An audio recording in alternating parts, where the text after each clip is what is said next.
আজকে এই মুহূর্তে আমি যখন তোমাকে ঘটনা লিখছি তখন আমি অন্যভাবে তোমাকে শুনছিও। একই সঙ্গে তোমার রেকর্ড করা বা গেল সপ্তাহের যেই এপিসোড সেটাও শুনছি এবং তোমাকে লিখছি। যাই হোক, পুরোপুরি ঘটনায় চলে যাই। আমি জানি time is very valuable, so আমি ঘটনাতে সরাসরি চলে যাচ্ছি। ঘটনা ঘটে যখন আমি বাংলাদেশে ছিলাম। সঙ্গত কারণে বলে রাখি, বাংলাদেশের আমি একটা বিশ্ববিদ্যালয়ে পড়াশোনা করেছি, যেটা বাংলাদেশের অন্যতম সেরা বিদ্যাপীঠগুলোর একটি, এবং সেখানেই 4 বছর হলে থেকে পড়াশোনা করে পরবর্তীতে স্কলারশিপ নিয়ে আমি এই আমেরিকাতে পাড়ি জমাই, তাও বেশ অনেক বছর আগে। ঘটনায় ফিরে যাই। আমি যখনকার ঘটনার কথা বলছি তখন সাল 2000 কি 2001। তুমি জানবে নিশ্চয়ই ওই সময়ে এখনকার মতো যে ইলেকট্রিসিটি সেটার ব্যবস্থা ঢাকাতে তেমন ছিল না। সে কারণেই আমরা বেশ জটিল একটা সময়ের ভেতর দিয়ে পার করছিলাম। হলের জীবনযাপনগুলো ছিল খুবই সাধারণ এবং বেশ অনেক সময় লোডশেডিং থাকার কারণে প্রায় অতিষ্ঠ হয়ে আমরা ছাদে বন্ধুরা মিলে আড্ডা দিতাম। তেমনই একদিন একটা ঘটনা তোমার কাছে শেয়ার করতে চাই। আমরা যেই হলটাতে থাকতাম, সঙ্গত কারণে সেই হলের নামও তোমাকে বলছি না। সেই হলটা ছিল 5 তলা। হলের ঠিক 5 তলা ছাদের ওপরে একটা খোলা জায়গা ছিল এবং চারপাশে তখনও তেমন কোনো রেলিংয়ের ব্যবস্থা হয়নি। বিশেষ করে সেই সময়কার বিল্ডিংগুলোতে তেমন রেলিংয়ের ব্যবস্থা থাকতো না। সে যাই হোক, রাতের বেলা এমনই একটা সময় হুট করে লোডশেডিং হয়ে যাওয়ার কারণে আমরা বন্ধুরা সবাই মিলে গিটার হাতে নিয়ে ঠিক ছাদে চলে যাই। সেখানে কিছু গান বাজনা করে সময় কাটাবো বলে। সময়টা ছিল গরমের কাল। আমরা যখন ছাদে যাই তখন আমাদের বন্ধুদের সংখ্যা ছিল 8 জন, কিন্তু আস্তে আস্তে সবাই নিচে চলে যায় ঘুমোনোর জন্য। বলে রাখা ভালো, তার কিছুদিন পরেই আমাদের পরীক্ষা ছিল, তাই সেই সময়কার সবারই বেশ ব্যস্ততায় কাটছিল। প্রফ ছিল এবং পাশাপাশি বিভিন্ন সেমিস্টারের বিভিন্ন আমরা ছেলে পেলে একসাথে থাকার কারণে প্রত্যেকেরই টুকটাক আলাদা আলাদা কাজে সবাই চলে গেল। সর্বশেষ আমরা ছাদে ছিলাম মাত্র 3 জন। ঘটনা ঘটে মূলত আমাদের যেই বন্ধু গিটার বাজাতো ঠিক সেই বন্ধুটার সঙ্গে। সেই বন্ধুটার নাম ছিল আসাদ, এবং আসাদ খুব ছোটবেলা থেকেই মিউজিশিয়ান হওয়ার একটা নেশায় ছিল, তাই সে খুব ভালো গিটারও বাজাতে শিখে নিয়েছিল। ছাদের ওপরে বসে আমরা তখন সাম্প্রতিক একটা খুবই জনপ্রিয় গান গাচ্ছিলাম সবাই মিলে এবং বেশ হাসি আড্ডা মজাই করছিলাম। বলে রাখা ভালো, আমি তখন পড়তাম 3rd ইয়ারে, যে আসাদ গিটার বাজাচ্ছিল সে পড়তো 2nd ইয়ারে, আর 4th ইয়ারের আমাদের একটা বড় ভাই ছিল আর তার সঙ্গে তারও একটা বন্ধু ছিল। মূলত আসাদ আমি একই সাথে এসএসসি এবং এইচএসসি দিয়েছি, কিন্তু সে 2nd টাইমার হওয়ার কারণেই সে এক ব্যাচ জুনিয়র। সে যাই হোক, ফিরে আসি আবারও সেই ঘটনায়। ঠিক রাতের বেলা ছাদের ওপরে যখন আমরা একসাথে জ্যামিং করছিলাম, গান গাচ্ছিলাম, হুট করেই প্রথমে আমাদের একটা বড় ভাই বন্ধু যিনি আমাদের সাথে ছিলেন তিনি বলেন যে তোমরা কি কোনো হাসির শব্দ শুনতে পাচ্ছ? পরে আমরা খুব মন দিয়ে গান থামিয়ে ভালো করে শোনার চেষ্টা করলাম। দেখলাম যে না, হাসির শব্দ আমরা শুনতে পাচ্ছি না, তবে একটা গোঙানির আওয়াজ ভেসে আসছে। আমরা আবারও সেটাকে ঠিক এড়িয়ে দিয়ে গান গাইতে শুরু করলাম। আবারও সেই বড় ভাইয়ের বন্ধু আমাদেরকে থামিয়ে দিয়ে বলল যে তোমাদের একটু ভালো করে বিষয়টাকে নজর দেওয়া উচিত, তোমরা কি এখনও সে শব্দ শুনতে পাচ্ছ না? তখন আমরা আবারও সবাই থেমে গিয়ে সেই শব্দটা শোনার জন্য চেষ্টা করলাম। এবার আমরা স্পষ্টত শুনতে পারলাম ছাদের ঠিক টাঙ্কির পাশের যেই ছোট করিডোর, সেই করিডোর দিয়ে মনে হচ্ছিল শব্দটা ভেসে আসছে। আমি তোমাকে একটু বলে রাখতে চাই, জায়গাটা ছিল হচ্ছে ভীষণ ভীষণ নিরিবিলি। চারপাশটা প্রচণ্ড পাহাড় দিয়ে ঘেরা এবং মাঝখানে ঠিক হলের মাঝে আমরা বসে, বলতে পারো একেবারে পিন ড্রপ সাইলেন্ট অনুভূতি সেই জায়গায়। মাঝে মাঝে বন্য পশু পাখির কিছুটা ডাক ঠিকই ভেসে আসছিল, কিন্তু তাই বলে এত রাতে হলের ছাদ থেকে কান্না করবে কে? অনেক আরও একটু বলে রাখতে চাই, গোঙানির শব্দটা ছিল পুরুষ মানুষের কণ্ঠের। আমরা প্রথম থেকে ভাবলাম যে হলের কেউ হয়তো বা কোনো ব্যক্তিগত কারণে কষ্টে ছাদের কোনায় বসে তার অনুভূতিতে কান্না করছে, তাই আমাদের তাদেরকে বিরক্ত করা উচিত নয়। তখন আসাদ বলল যে তাহলে নিশ্চয়ই আমাদের গান গাওয়াও ঠিক হবে না, কারণ এই বিষয়টা তার মনের মধ্যেও প্রভাব ফেলতে পারে। তো সবশেষে আমরা সিদ্ধান্ত নিলাম, আচ্ছা ঠিক আছে, গান বন্ধ করে এবার আমরা নিজেরা নিজেদের কথা বলতে থাকি। অনেক ওই মুহূর্তে আমরা খেয়াল করলাম শব্দটা মনে হচ্ছে ভেসে ভেসে, আমি আবারও বলছি, ভেসে ভেসে সেই জায়গা থেকে ঠিক শূন্যের ওপর দিয়ে এক পাশ থেকে আরেক পাশে চলে গেল। আমি স্পষ্ট শুনতে পেলাম, আমার সঙ্গে আমার সাথে যারা ছিলেন তারও স্পষ্ট শুনতে পেল যে শব্দটা মুভ করছে, এক জায়গা থেকে আরেক জায়গায় যাচ্ছে, যেটা বাট ইম্পসিবল, কারণ আমরা ঠিক ছাদের মাঝখানে ছিলাম। কেউ যদি এক পাশ থেকে আরেক পাশে যেতে হয় তাহলে ছাদের মাঝখান দিয়ে হেঁটে যেতে হবে। অনেক ঘটনার এখানেও শেষ হলে পারতো, হুট করেই আমরা খুব জোরে একটা শব্দ শুনতে পেলাম, মনে হলো ছাদ থেকে কোনো কিছু একটা নিচে পড়েছে। আমরা দৌড়ে সেদিকে গেলাম এবং আমরা সবাই একই সঙ্গে শব্দটা শুনেছিলাম। নিচে গিয়ে ভালো করে তাকিয়ে দেখার চেষ্টা করলাম, দেখলাম নিচে কিছুই নেই। কিন্তু কিছুক্ষণ পরে আমার এক বড় ভাই নিচ থেকে দৌড়ে এসে বলল, তোরা শুনেছিস কিছু? আমরা তখন না সূচক মাথা নাড়লাম। তখন বলল, আমাদের ফ্লোরের 3 তলার একটা ছেলে নাকি ঝাঁপ দিয়েছে ছাদ থেকে।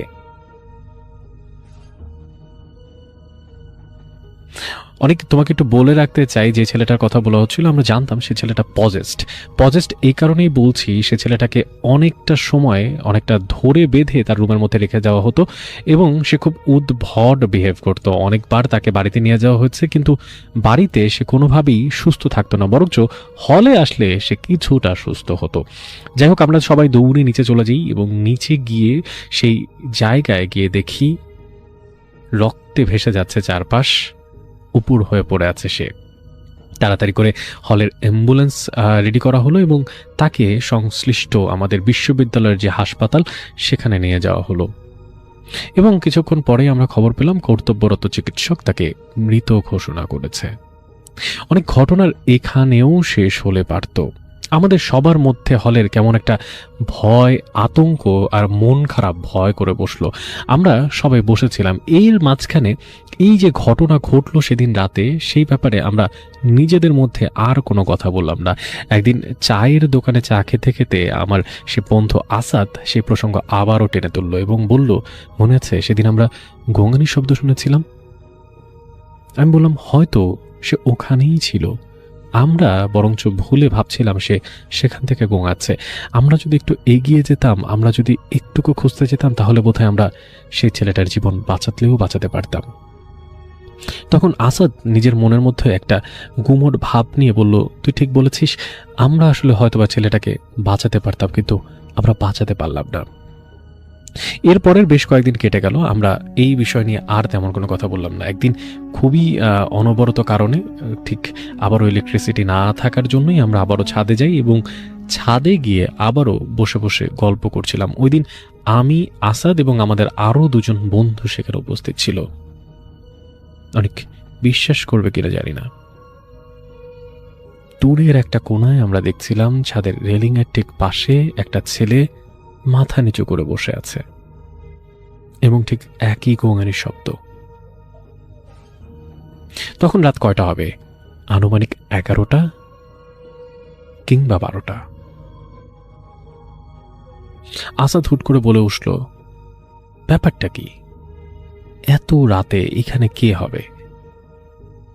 সেদিনকার রাতের ঘটনা আমাদের সবারই মনে ছিল, আমাদের মনে পড়ে গেল। আসাদ বলল, যাওয়ার দরকার নেই, এখান থেকেই দেখতে থাক কি হয়। তখন আমরা ছাদে ছিলাম টোটাল 4 জন।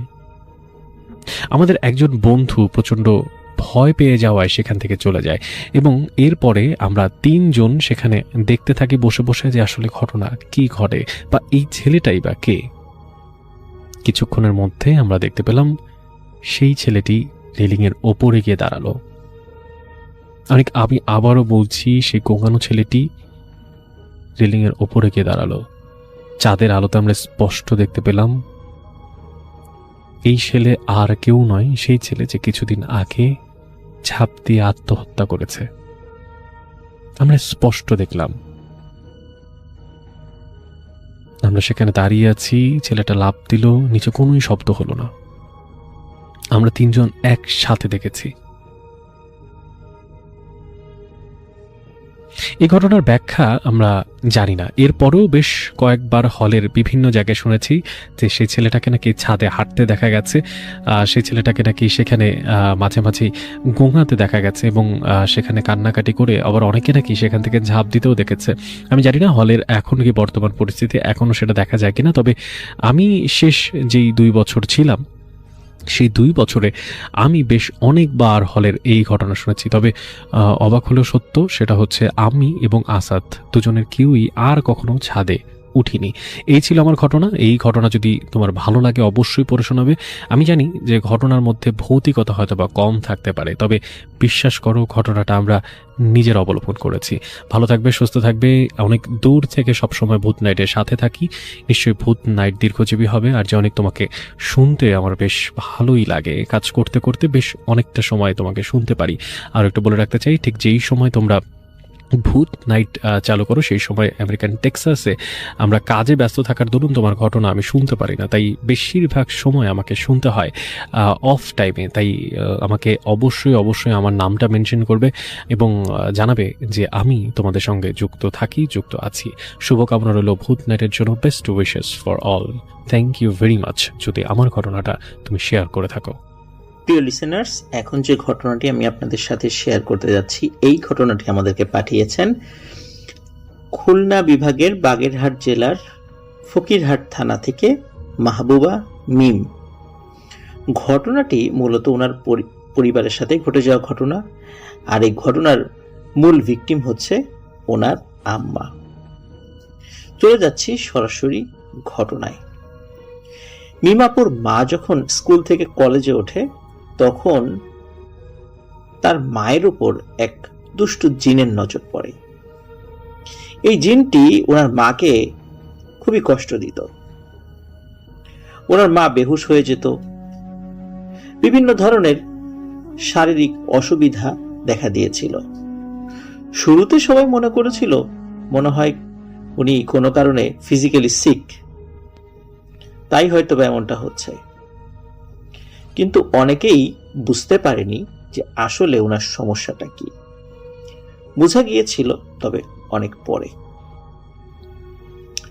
যাই হোক, উনি যেহেতু বিবাহ উপযুক্ত ছিলেন, ওনার বিয়ের জন্য পাত্র দেখা হচ্ছিল। এর মধ্যে এই অসুস্থতার মধ্যেই ওনার বিয়ে হয়ে যায় এবং বিয়ের পরে উনি ওনার শ্বশুর বাড়িতে চলে যান। আর ঘটনা সেখানেও ঘটতে থাকে। একটি বিষয় বলে রাখা ভালো, ওনার উপর যেই জিনটি আসর করেছিল ওই জিনটি ছিল হিন্দু এবং পুরুষ একটি জিন। ওই জিনটি নাকি ওনাকে ভালোবাসত, তাই ওই জিনটি মিমাপুর আব্বুকে কোনোভাবে সহ্য করতে পারত না।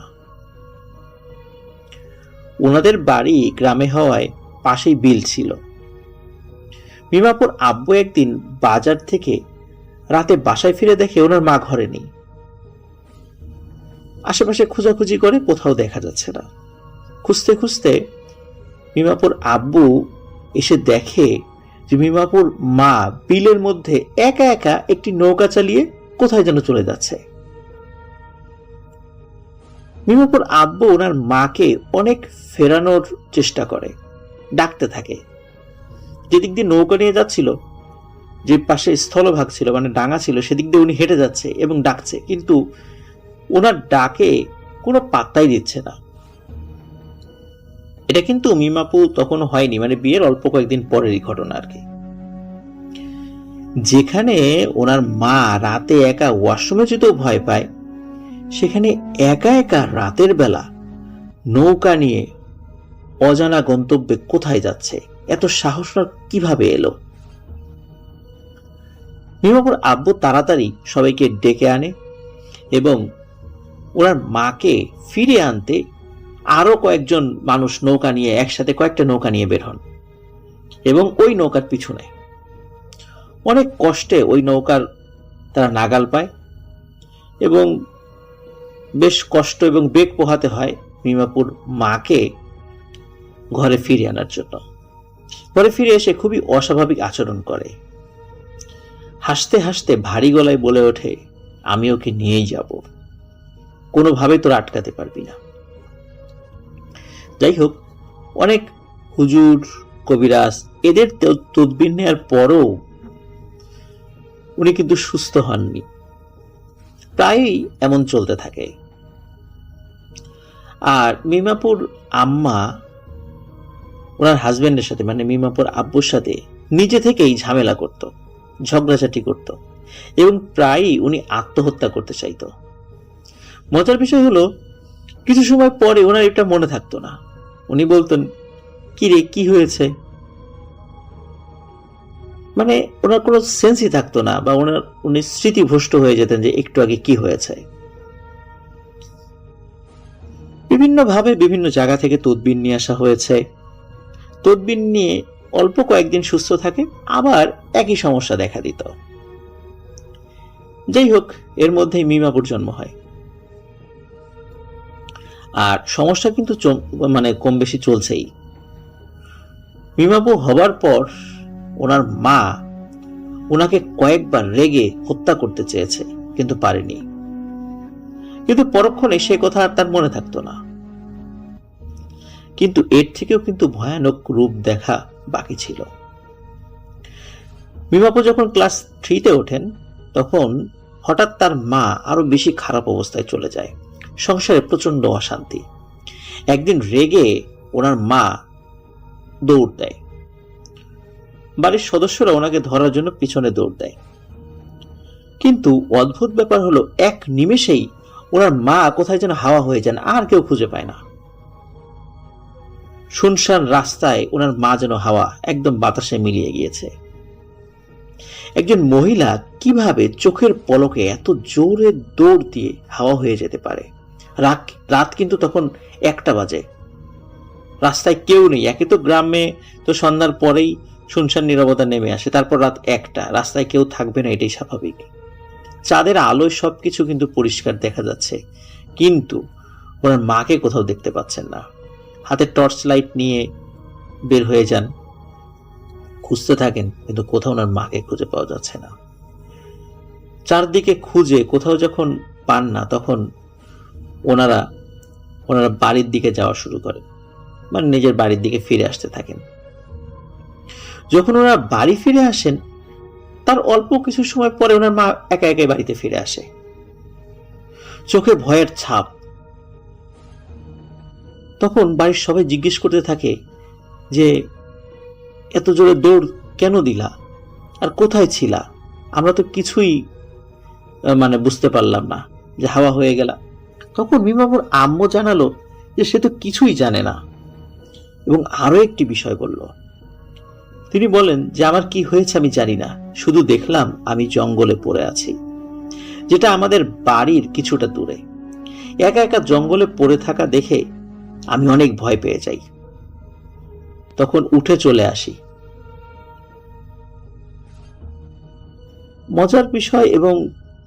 মজার বিষয় বলবো কিনা জানি না, যে দুঃখজনক বিষয় সেটি হচ্ছে যে এই যে সেন্সটা না থাকা, ওনার কোনো কিছুই মনে করতে পারতো না। তার মানে হচ্ছে যখন ওই দুষ্টু জিন তার উপর আসর করত, তখন ওই সময় তার কোনো সেন্স থাকতো না। যখন আসর ছুটে যেত, তখন ওই মধ্যবর্তী সময়ের সেন্সটা তো তার থাকতো না। তখন দেখা গেল উনি অন্য জায়গায় চলে গিয়েছেন, যার কারণে তার কিন্তু কোনো কিছু মনে থাকতো না। যাই হোক, পরিবার থেকে পুনরায় মিমাপুর মাকে একটা ভালো হুজুর দেখানোর চেষ্টা করা হয়। আর সেই দিনই ঘটে সবচাইতে ভয়ের একটি ঘটনা। হুজুর প্রথমেই বলে দিয়েছিলেন যে ওনাকে, মানে রোগীকে কোনোভাবেই যেন জানানো মানে না হয় যে হুজুর আসছেন, খুব কড়াভাবে নিষেধ করা হয়। কিন্তু মিমাপুর সেজো ফোপা ভুল করে, মানে নিজের অজান্তেই সে কথা ওনার মাকে জানিয়ে দিয়েছিলেন। ফলে ঘটে ভয়ানক এক অঘটন। এখানে বলে রাখা ভালো যে ওনার আব্বু, মানে মিমাপুর আব্বু বাজারে গিয়েছিলেন, কারণ মিমাপুর মামা চলে যাবে, মানে বেড়াতে এসেছিলেন, তিনি চলে যাবেন। এই কারণে মিমাপু এবং ওনার ছোট বোন ওনারা ওনার মামাকে বাস স্ট্যান্ড পর্যন্ত এগিয়ে দিতে গিয়েছিলেন। বাড়িতে ছিল ওনার মা, মামি আর ওনার প্যারালাইজড নানি। রোজ অনেক ভ্যান গাড়ি থাকে সেখানে, কিন্তু সেই দিন 1 ঘন্টা দাঁড়িয়ে থেকেও কোনো ভ্যান পাচ্ছিলেন না ওনারা। কেন জানি ওনার মায়ের জন্য ওনার খুব কষ্ট হচ্ছিল, তাই মামাকে ওখানে বিদায় দিয়েই ওনারা হেঁটে বাসায় চলে আসেন। কিন্তু ওনারা এসে দেখেন যে ওনার মা কোথাও নেই। ওনার মামিকে যখনই জিজ্ঞাসা করেছেন তখন ওনার মামি জানায় যে কেবল তো উঠানেই ছিল, রান্না করছিল বলে এতটা খেয়াল করেনি কেউ। মানে উনি উঠানে হাঁটাহাঁটি করছিলেন কিন্তু ওনার মামি রান্না করছেন বলে এতটা খেয়াল করেনি। বাড়ির সবাই পাগলের মতো ডাকতে থাকেন তাকে, চারদিকে খোঁজার জন্য বের হয়ে যান। ওদিকে ওনার মামিও খুঁজতে থাকেন। হঠাৎ ওনার মামির চিৎকারে বাড়ির সবার রুহ কেঁপে ওঠে। দৌড়ে গিয়ে ওনারা যা দেখতে পান তা কখনো কোনো সন্তান তার মায়ের এই দৃশ্য দেখতে চাইবে না। ওনারা দেখেন ওনার মা পুকুরের মধ্যে গলা পর্যন্ত ডুবে গিয়েছেন। ডুবে গিয়েছেন বলতেই আমি এখানে একটি বিষয় বুঝিয়ে দিই, সেটা হচ্ছে পুকুরের পানি খুবই কম ছিল, পুকুরটা কর্দমাক্ত ছিল, পানি খুবই কম ছিল। মানে উনি ঠিক যেমন চোরা কাদায় বা চোরা বালিতে মানুষ ডুবে যায় না, ওভাবে আস্তে আস্তে উনি গলা পর্যন্ত ডুবে গিয়েছেন এবং মনে হচ্ছে যে আরো ডুবে যাচ্ছেন। ওনারা সবাই চিৎকার করে লাফ দিয়ে ওই কাদার মধ্যে চলে যান, ওনাকে টেনে তোলার চেষ্টা করেন, কিন্তু ওনারা 3-4 জন মিলে ওনাকে টেনে তোলার চেষ্টা করলেও বারবারই ব্যর্থ হচ্ছিলেন। যাই হোক, আরো মানুষ চলে আসে। অনেক কষ্টের পর ওনাকে পাড়ে তুলে আনা হয় এবং ওনাকে পাটির উপর বা যেটাকে আমরা মাদুর বলি ওনার পেটের উপর শুইয়ে দেওয়া হয়। মিমাপুর আব্বু আসে, অনেক চেষ্টা করার পরেও তিনি তার জ্ঞান ফেরাতে পারছিলেন না। আরো অনেকেই চেষ্টা করছিলেন। এভাবে বেশ কয়েক ঘন্টা পার হয়ে যায়। এর মধ্যে কয়েকজন হুজুরকে ডেকে আনা হয়েছিল, তারা ওনার ঝাড়ফুঁক করে, তারপরে ওনার মায়ের জ্ঞান আসে। পরের দিন হুজুর আসেন। তার শুরুর দিন তো ওনাকে পাওয়া যাচ্ছিল না, মানে মিমাপুর মা তো ছিলেন না, তার কারণে হুজুর এসেছিলেন কিন্তু পাননি। কিন্তু পরের দিন হুজুর এসে উনি বলেন যে তোমাদেরকে বারবার বলেছিলাম যে আমি আসবো না জানাতে, তোমরা এই ভুলটা কেন করলা? আল্লাহর রহমত ছিল বলে সে বেঁচে গেছে, নইলে এই দুষ্টু জিনটি চেয়েছিল এই মহিলাকে মাটির নিচে মানে পাতালে নিয়ে যেতে। তিনি বলেন এই জিনটা হচ্ছে পাতাল জিন, এরা মাটির নিচে থাকে। অনেক জিন শ্মশানে থাকে, নদীতে থাকে, গাছে থাকে, গোরস্থানে থাকে, বিভিন্ন জায়গায় থাকে, আর এই জিনটি হচ্ছে পাতাল জিন। এই জিনেরা এনাকে পাতালে নিয়ে যেতে চেয়েছিল, কিন্তু আর একটু হলেই নিয়ে যেতে পারতো, কিন্তু সফল হয়নি। কারণ হচ্ছে তোমরা তাকে দেখে ফেলেছিলে। যাই হোক, তারপর হুজুর তার কাজ শেষ করেন, বাড়ি বন্ধ করে মিমাপুর মায়ের শরীর বন্ধ করে দেন। হুজুরের কাজের সময় মিমাপুর মা কিন্তু হুজুরের গলা চেপে ধরেছিলেন এবং মারার হুমকি দিয়েছিলেন, কিন্তু হুজুর দমে যাওয়ার পাত্র নন। এক পর্যায়ে কাজ শেষ হয়, তবে ওই পাতাল জিনটি চলে যাবার আগে বলে যায় সে আবার আসবে। পরে যখন মিমাপুর মা সুস্থ হন, তো সেই দিনের ঘটনা জানতে পারা যায়। তখন মিমাপুর মা বলেন যে ফুপা, মানে যিনি বলে ফেলেছিলেন ওই হুজুর আসার কথা, তো ফুপা হাজি মানুষ হওয়ায় ওনার মা ফুপাকে সহ্য করতে পারছিলেন না।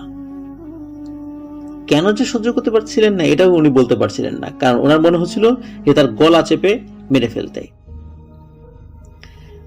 তো তখন কোনো কারণে ওনার ফুপা মনের ভুলে হুজুরের আসার কথা বলে ফেলেন। এরপরে হঠাৎ করে নাকি মনে হয় যে ওনার মা একটা ডাক শুনতে পাচ্ছেন পুকুরের ভেতর থেকে, বারবার তাকে পুকুরের কাছে আসতে বলছে। উনি পুকুরের কাছে যাওয়ার পরে মনে হলো পুকুরের নিচ থেকে, মানে মাটির নিচ থেকে বলছে চলে আয়, চলে আয়। উনি যখন পুকুরের সাইডে চলে যান, এরপরে ওনার আর কিছু মনে নেই। এরপরও ওনার মানে মিমাপুর মায়ের সাথে বেশ কিছু ঘটনা ঘটেছে। তো এখনো মিমাপুর মা যদি একা একা হাঁটে, ওনার সবসময় মনে হয় ওনার পেছনে কেউ হাঁটছে। উনি সাধারণত একা একা কোথাও যান না বা একা একা কোথাও থাকেন না, কোনো না কোনো মানুষ ওনার সাথে থাকেন, বাড়ির পরিবারের সদস্যরা। কারণ একা একা থাকলেই ওনার সমস্যা হয়। এমনও হয় যে উনি যদি ওয়াশরুমে গোসল করতে গিয়েছেন, বালতি ভরা পানি, ওনার নাকি মনে হয় কেউ ওনার গলা চেপে মানে বালতির মধ্যে দিয়ে দিয়েছে, মানে নিঃশ্বাস বন্ধ করে মেরে ফেলার চেষ্টা করছে।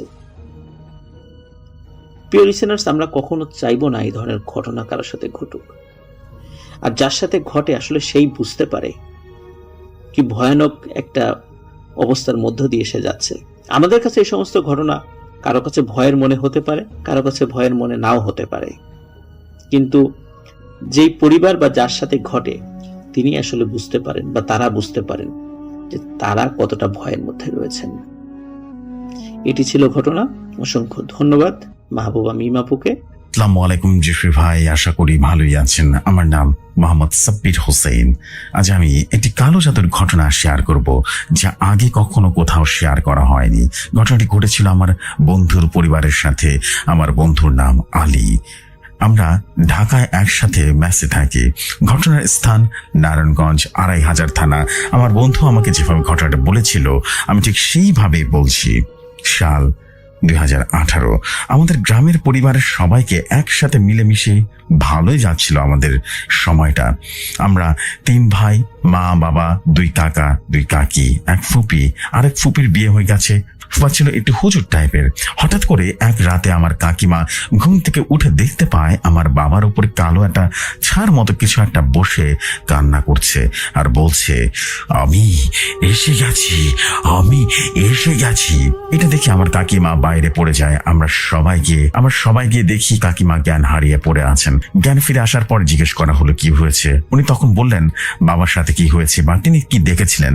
তখন বাবা বললেন, কই, আমি তো ঘরে ছিলাম, আমার তো কিছু হয়নি, হয়তো ভুলভাল দেখেছো, ঘুম থেকে উঠে স্বপ্ন দেখেছো, এছাড়া কিছু না, বাদ দাও, এসব মনের ভুল, তাই সবাই ঘুমাতে যা। এই বলে বাবা আর সবাই চলে যায়। আর তারপরের দিন বাবা ব্যবসায়ী কাজ শেষ করে বাড়িতে ফিরছিলেন। আমার বাবা একজন ভালো কাপড়ের ব্যবসায়ী ছিলেন। ওই দিন রাতে একটু বেশি রাত হয়ে যায় বাড়ি ফিরতে ফিরতে। তো আমার বাবা যখন আমাদের গ্রামের কাঁচা রাস্তা দিয়ে হাঁটছিলেন, তখন তিনি অনুভব করলেন কে যেন ওনার পেছনে পেছনে ফিসফিস করে বলছেন, আমি এসে গেছি, আমি এসে গেছি, দেখ দেখ না। তারপর বাবা পেছন ফিরে তাকাতেই দেখেন কেউ নেই সেখানে। এরপর বাবা বিষয়টি নিয়ে হয়তো মনের ভুল ভেবে আবারও হাঁটতে শুরু করলেন। কিছুক্ষণ পর সামনে যাওয়ার পর একটা তেঁতুল গাছ ছিল, ওখান থেকে হঠাৎ করে একটা কালো অববেশে বাবার শরীরে হঠাৎ করে কামড় দেয় এবং বাবার সাথে সাথে অজ্ঞান হয়ে যায়। গ্রামের কিছু লোক বাবাকে দেখে বাড়িতে নিয়ে আসে। পরের দিন মাদ্রাসার ইমামকে আনা হয় আর রাতের সব ঘটনা খুলে বলে ওই ইমাম সাহেবকে। ইমাম সাহেব সব ঘটনা শুনে বললেন, বিষয়টা আমার কাছে ভালো লাগতেছে না, আমি পানি পড়া দিয়ে যাই, যদি কোনো সমস্যা আবার হয় কে জানে, আমাকে জানাবেন। তারপর রাতে বাবা শুধু বলছিল, ও এসে গেছে, দৌড়া, কেউ বাঁচবি না। তারপরে হুজুর চলে আসে সকালবেলা আর উনি বললেন, কালো জাদু করা হয়েছে ওনার উপরে, এটা সহজ কোনো বান নয়, এটা মরণ বান, আর এটার সমাধান আমার কাছে নেই। এই বলে উনি চলে গেলেন। তারপরের দিন আমার বাবা পাগলের মতো হয়ে গেলেন আর বলতে লাগলেন, খাবো, সব খেয়ে ফেলবো।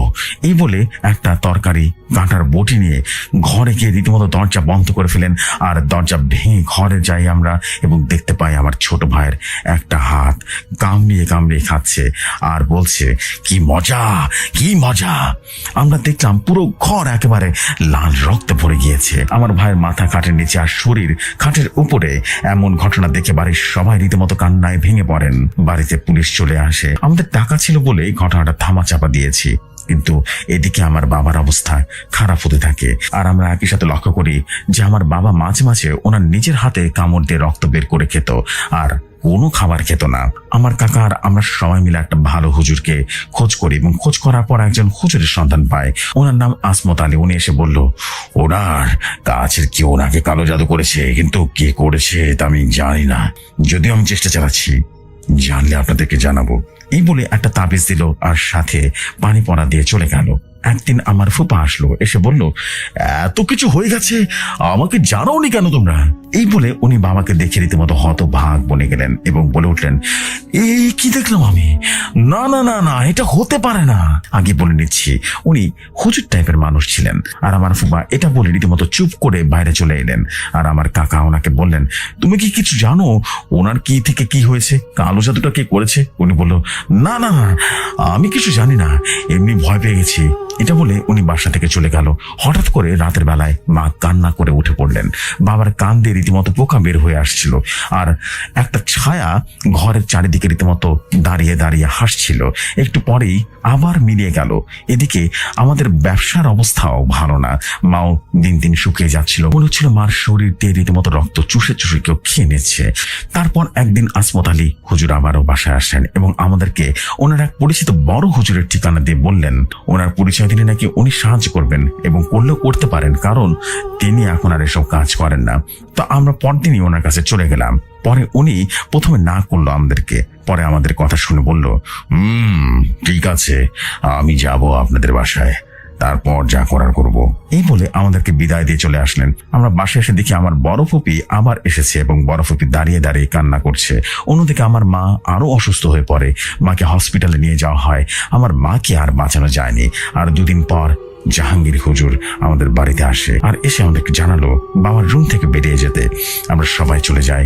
এরপর প্রায় 30 মিনিট পর আমাদেরকে ডাকে আর বলে, আমাদের মাঝে কেউ একজন ওনার ক্ষতি করতে চায় এবং ওনার ভালো চায় না। ওই ব্যক্তি আমার বাবাকে কালো জাদু করেছে।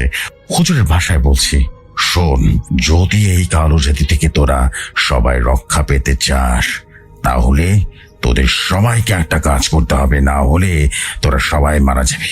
কারণ এই জিনটা অনেক শক্তিশালী, তার বয়স 700 বছর, আর এই জিনটাকে তোর বাবাকে মারার জন্যই চালান করা হয়েছে। এই জিন যাকে ধরে তাকে শেষ না করে যায় না। তাকে কালো জাদু করার জন্য তার জামা, চুল আর এই বাড়ির মাটির ব্যবহার করা হয়েছে। তার সাথে একটা যুবতী ফাঁসি দেওয়ার মেয়ের হাতের নখ, মাথার চুল আর গলার রক্ত ব্যবহার করা হয়েছে। একটু পরে আমি আমার সাথে থাকা জিনের কাছ থেকে জেনে নেব কে বা কারা এই জাদু করেছে। এরপর একটা জিন আসে আর হুজুরকে জানায়, কেন এই জাদু করেছে তা জানতে পেরেছি, কিন্তু কে করেছে এখন জানতে পারিনি। তারপর জাহাঙ্গীর হুজুর আমার 2টা জিন আবারও পাঠালেন, তাদের নাম আরিশ আর জিম্বি। তারা এসে হুজুরকে সব জানালো যে কে জাদু করেছে। হুজুর বলতে শুরু করলেন, আর যা শুনে আমরা রীতিমতো হতভম্ব হয়ে গিয়েছিলাম। আমরা কল্পনাই করতে পারিনি আমার বাবার আপন বোন, মানে আমার আপন ফুপি এই কাজ করেছে শুধুমাত্র তার নিজের জেদের বসে। কারণ বিয়ের পর বাবার সাথে আমার ফুপির সম্পর্ক ভালো ছিল না। আমার ফুপিকে বিয়ের পর কিছুই দেয়নি, কারণ আমার ফুপি রিলেশন করে বিয়ে করেছিল। আর এজন্যই বাবা রীতিমতো রাগে চুটে তাদের সাথে সম্পর্ক রাখেনি। আর তাই আমাদের সম্পত্তির দিকে লোভ ছিল, আর এই জন্যই আমাদের সবাইকে মেরে ফেলতে চেয়েছিল। এটা বলে আমার ফুপি কান্না করতে করতে সবার কাছে মাপ চায়। তারপর হুজুর বলল, যেই কাজ করেছে তাকে আনতে হবে। এরপর সেই তান্ত্রিককে আনা হলো আর জিজ্ঞাসা করা হলো কি করলে এই জাদুটা কাটবে।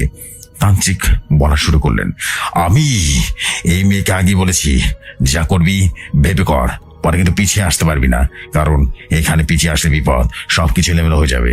সে এখন আরো শক্তিশালী হয়ে গেছে এবং ভয়ঙ্কর হয়ে উঠেছে জিনটা। হুজুরের হুমকি ধামকি খেয়ে তান্ত্রিক বলতে শুরু করলো, যে জিনিস দিয়ে তাকে বান মারা হয়েছে সেগুলো ওই মেয়ের কবর থেকে বের করে এগুলোর সাথে মানুষের রক্ত দিয়ে পুড়িয়ে ফেলতে হবে, তাহলে সে চলে যাবে। কিন্তু যার রক্ত দেওয়া হবে তার বড় ধরনের ক্ষতি হবে। আমার ফুপি তখন বললেন, আমি রক্ত দিব, যা করা লাগে আমি করব। তারপর তান্ত্রিক বলতে লাগলেন, তারপর তান্ত্রিক বলল, এইগুলো তো কি আনতে হবে, সাথে আমি 2জন জিন তোকে দিয়ে দেবো এবং মন্ত্র শিখিয়ে দেবো তার যেন, আর মন্ত্র শিখিয়ে দেবো যেন তোর কোনো সমস্যা না হয়। তারপরের দিন রাতে আমার ফুপি, ফুপা আর আমার কাকা মিলে সেই কবরস্থানে যায়। তারা যখন কবর করছিল তখন দেখতে পায় ওই কালো কাপড়ের পোটলা, ওইটা যেই না তুলতে যাবে তখনই মনে হচ্ছিল সবকিছু যেন উড়িয়ে নিয়ে যাবে। এমন ঝড় আসছিল আর বিকট শব্দে চারিদিকটা যেন ভরে গিয়েছিল। যখন তারা আসছে তখন তাদের পিছ পিছ কে যেন কথা বলছে, এটা রেখে যা, না হলে এর পরিণাম ভালো কিছু হবে না। আর একই সাথে কান্না আমার হাসির শব্দ তাদের পেছনে পেছনে আসছে।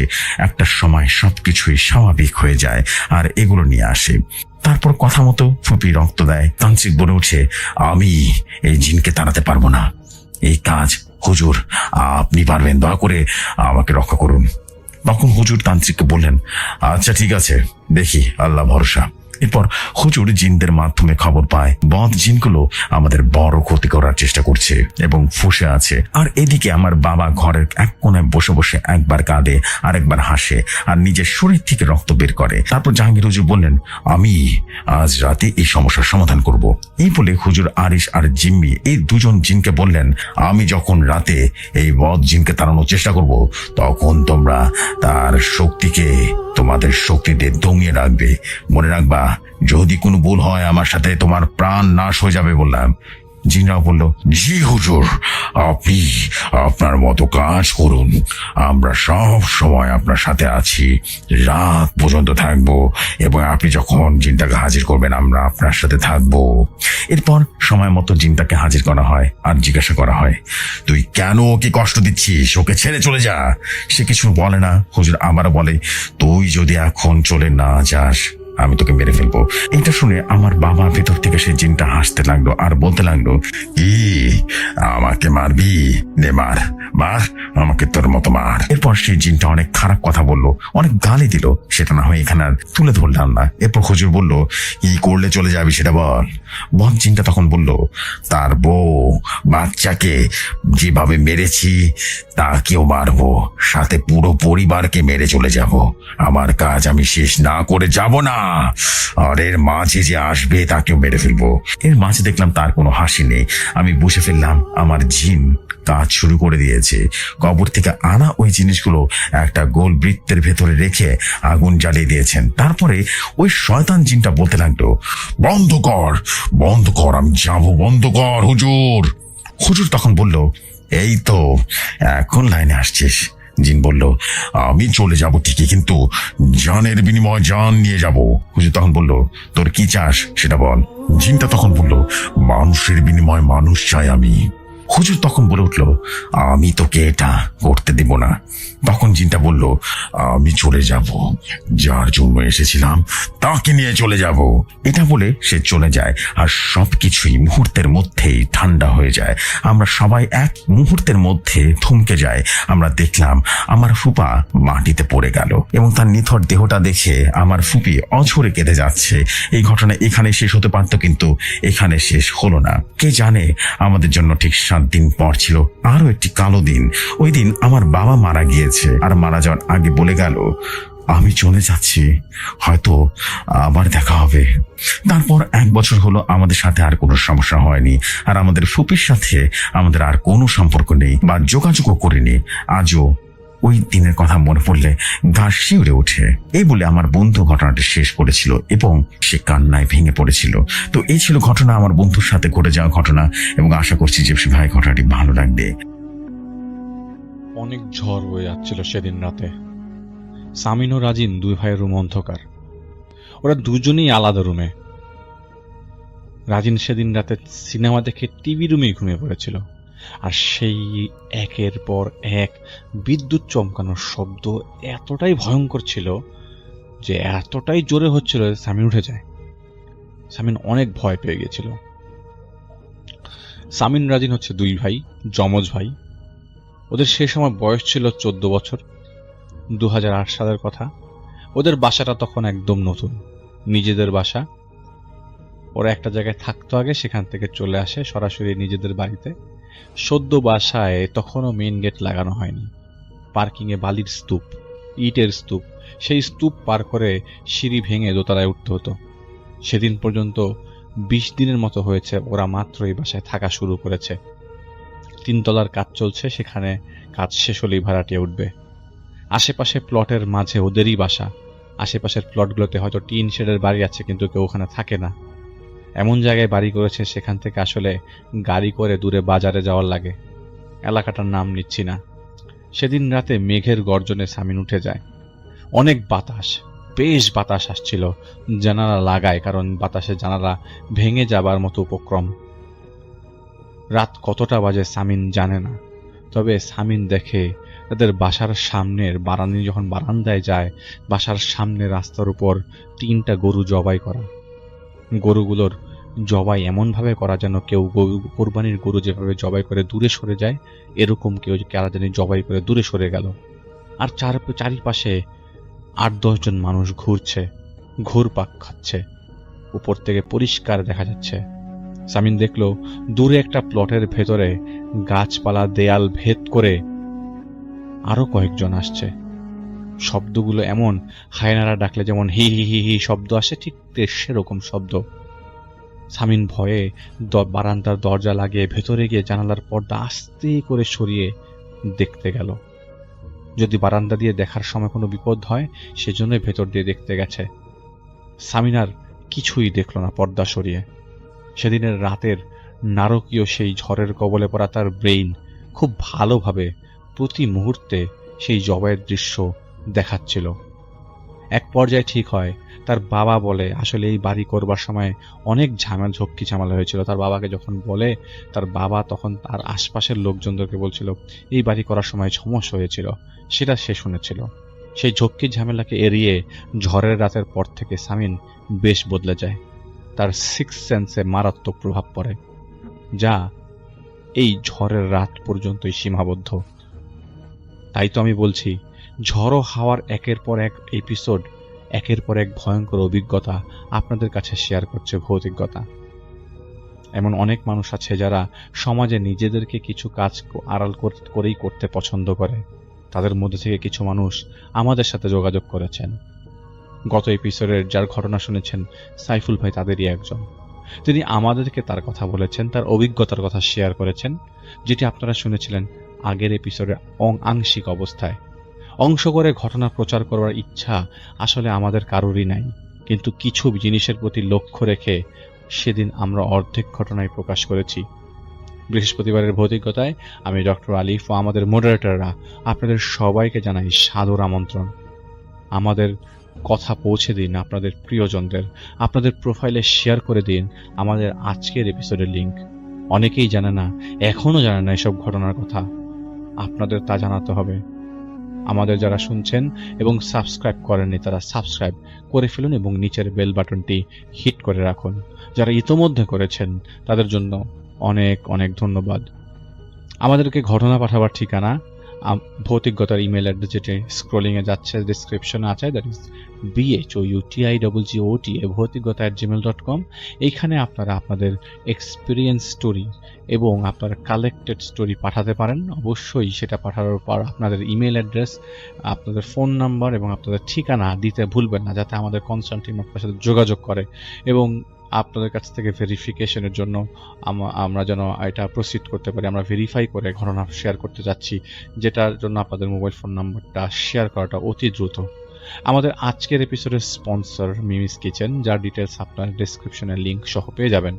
তারপরেও বলছি, যারা আমাদের সাথে নিজেদের ব্র্যান্ডিং এবং প্রমোশনে ইচ্ছুক তারা আমাদের ইমেল অ্যাড্রেসটি অলরেডি শুনেছেন। সেই ইমেল অ্যাড্রেসে আপনাদের ডিটেলস পাঠিয়ে দিন, আমাদের কনসার্ন টিম আপনাদের সাথে যোগাযোগ করবে ইনশাআল্লাহ। আমি শুরুতে যে ছোট করে সামিনের ঘটনাটা শেয়ার করলাম, সেই সামিনের ঘটনাটা দিয়ে আসলে আমি জাস্ট শুরু করেছি। সামিনের কাছ থেকে এখনো অনেক ঘটনা আসবার বাকি। সামিনের সিক্স সেন্স নিয়ে কিছু ঘটনা আমি শেয়ার করব, সেগুলো ছোট ছোট, তবে একটা সময় শেয়ার করা হবে ফর শিওর। আমি গত এপিসোডে বলেছি যে মাজেদ সাহেব কাদের ভাইয়ের বাসায় গিয়ে ঘটনা শেয়ার করেছিলেন এবং সেখান থেকে আমি শুরু করছি। কাদের সাহেবের বাসায় কাদের সাহেবের সাথে থেকে এবং কাদের সাহেবের বাসার তার স্ত্রীকে ঠিক করার পর যেই সাইফুল ভাই, যে মাজেদ ভাই ওই বাসার থেকে চলে আসে এবং ওই বাসায় কি ঘটেছিল সেটাই আমরা পরবর্তীতে এখন সেটা শেয়ার করব। সো সবাই মনোযোগ দিয়ে শুনবেন। আসলে তার ঘটনাটা তিনি আসলে কিভাবে এসছে, কিভাবে পেল, সবকিছু আমরা এখন শেয়ার করতে যাচ্ছি। সুতরাং আপনাদের সবার মনোযোগ আকর্ষণ করছি এবং আজকে শেষ পর্যন্ত আপনারা আমাদের সেই ঘটনাটি আমাদের সবগুলো ঘটনা শুনবেন এবং আশা করছি সবগুলো ঘটনাই আপনাদের পছন্দ হবে।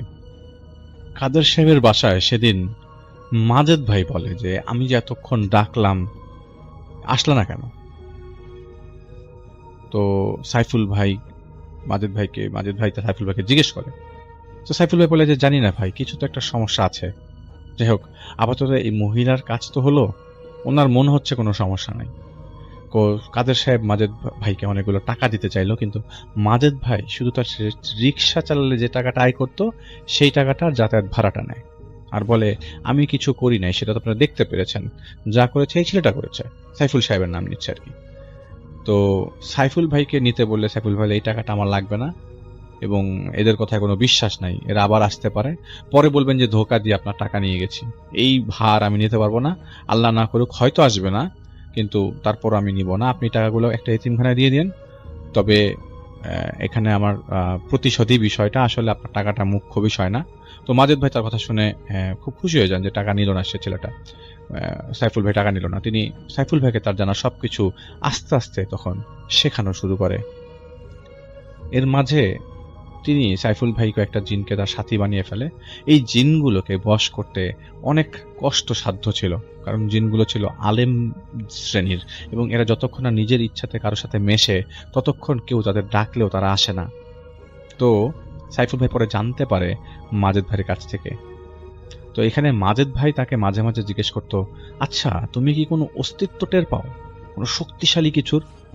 তো সাইফুল সাহেব স্বাভাবিকভাবে বলে না, এবং সবসময় নাই বলে যেত। কাজ করবার সময় সাইফুল ভাই জিনগুলো আয়ত্ত করার পর মাজেদ ভাই প্রায় বলতো যে এটা তুমি কেমনে করলা। প্রায় সময় কোনো একটা কাজে গেলে মাজেদ ভাই বলতো যে তুমি কেমনে করলা, এটা তো সবাই পারে না। তখন সে বলে যে সবাই পারে না তো কি হচ্ছে, কেউ তো পারবে তাই না, হয়তো আমিও তাদের মধ্যে একজন, সাইফুল ভাই বলতো, এবং বলে হেসে দিত, শিখছি তো, দেখি না কি হয়, আমার প্রতিশোধ নিতে হবে। কারণ তার বোনকে একজন তার বন্ধু জাদু করবার চেষ্টা করেছে এবং তার পরিবারের উপরে সেটার প্রভাব পড়েছে। তো মাজেদ ভাই বলে যে দেখো যা হয়ে গেছে বাদ দাও, তোমার বোনের উপরে যে অন্যায় করেছে সে তাকে আল্লাহ শাস্তি দিবে। তো তিনি একটু রেগে গিয়ে মাজেদ ভাইকে বলে যে দেখেন আল্লাহ কি নিজে সরাসরি শাস্তি দিচ্ছে, কাউকে উসিলা করে দিচ্ছে। তখন তার মাথা খারাপ হয়ে গেছে, হয়তো সেই উসিলাটাই আমি। তখন মাজেদ ভাই বলেন দেখো এই কবিরাজি বিদ্যা শিখবার আগে আমি তোমাকে বলেছি মুদ্রার এর পিঠ ও পিঠ দুই পিঠই আছে, তোমাকে এটা দেখতে হবে, আর এটা এত সহজ না। তো ওনার কথায় আসলে সাইফুল ভাই কোনো কর্ণপাত করে নাই, তিনি তার বাসায় চলে আসে। সেদিন রাতে তার রুমে আসন বিছিয়ে তিনি তার আলিম জিনদের প্রধানকে ডাকে এবং তার বোনের ব্যাপারে সব বলে। তিনি তার কথা শুনে বলে দেখো আমি এদের মানে আলিম সাহেব আমি এদের ছাড়বো না। তো তিনি বলছেন যে আপনাদের সাইফুল ভাই বলছেন যে আমি এদের ছাড়বো না, আপনাদের সহযোগিতা করতে হবে। তখন আলিম জিন বলে দেখো আমি তোমার ডাকে সাড়া দিয়েছি, এর পেছনে একটা কারণ আছে, আর আমি তোকে সব ভালো কাজ করার পেছনে সাহায্য করব, কিন্তু কোনো খারাপ কাজ আমি করতে পারবো না। জিন বলে যে দেখো যা হয়েছে তা মাফ করে দাও। আলেম জিন বলছে আল্লাহ ক্ষমাকারীকে পছন্দ করে। তো সাইফুল ভাই বলে না আমি ওদেরকে ছাড়বো না। তো তখন আলেম জিন বলে ঠিক আছে তুমি যা ইচ্ছা তাই করো, আমরা এর মধ্যে নাই, কোনো ভালো কাজ হলে কাউকে সাহায্য করতে চাইলে আমাদেরকে ডেকো, হাজির হয়ে যাব। তো তারা তখন চলে যায়। তখন কি করবে তিনি ভেবে পাচ্ছিল না। হঠাৎ মনে পড়ে যে তার মামিকে ধরা সেই পিশাচগুলোর কথা। তো তিনি আসন দিয়ে সেই পিশাচগুলোকে ডাকে।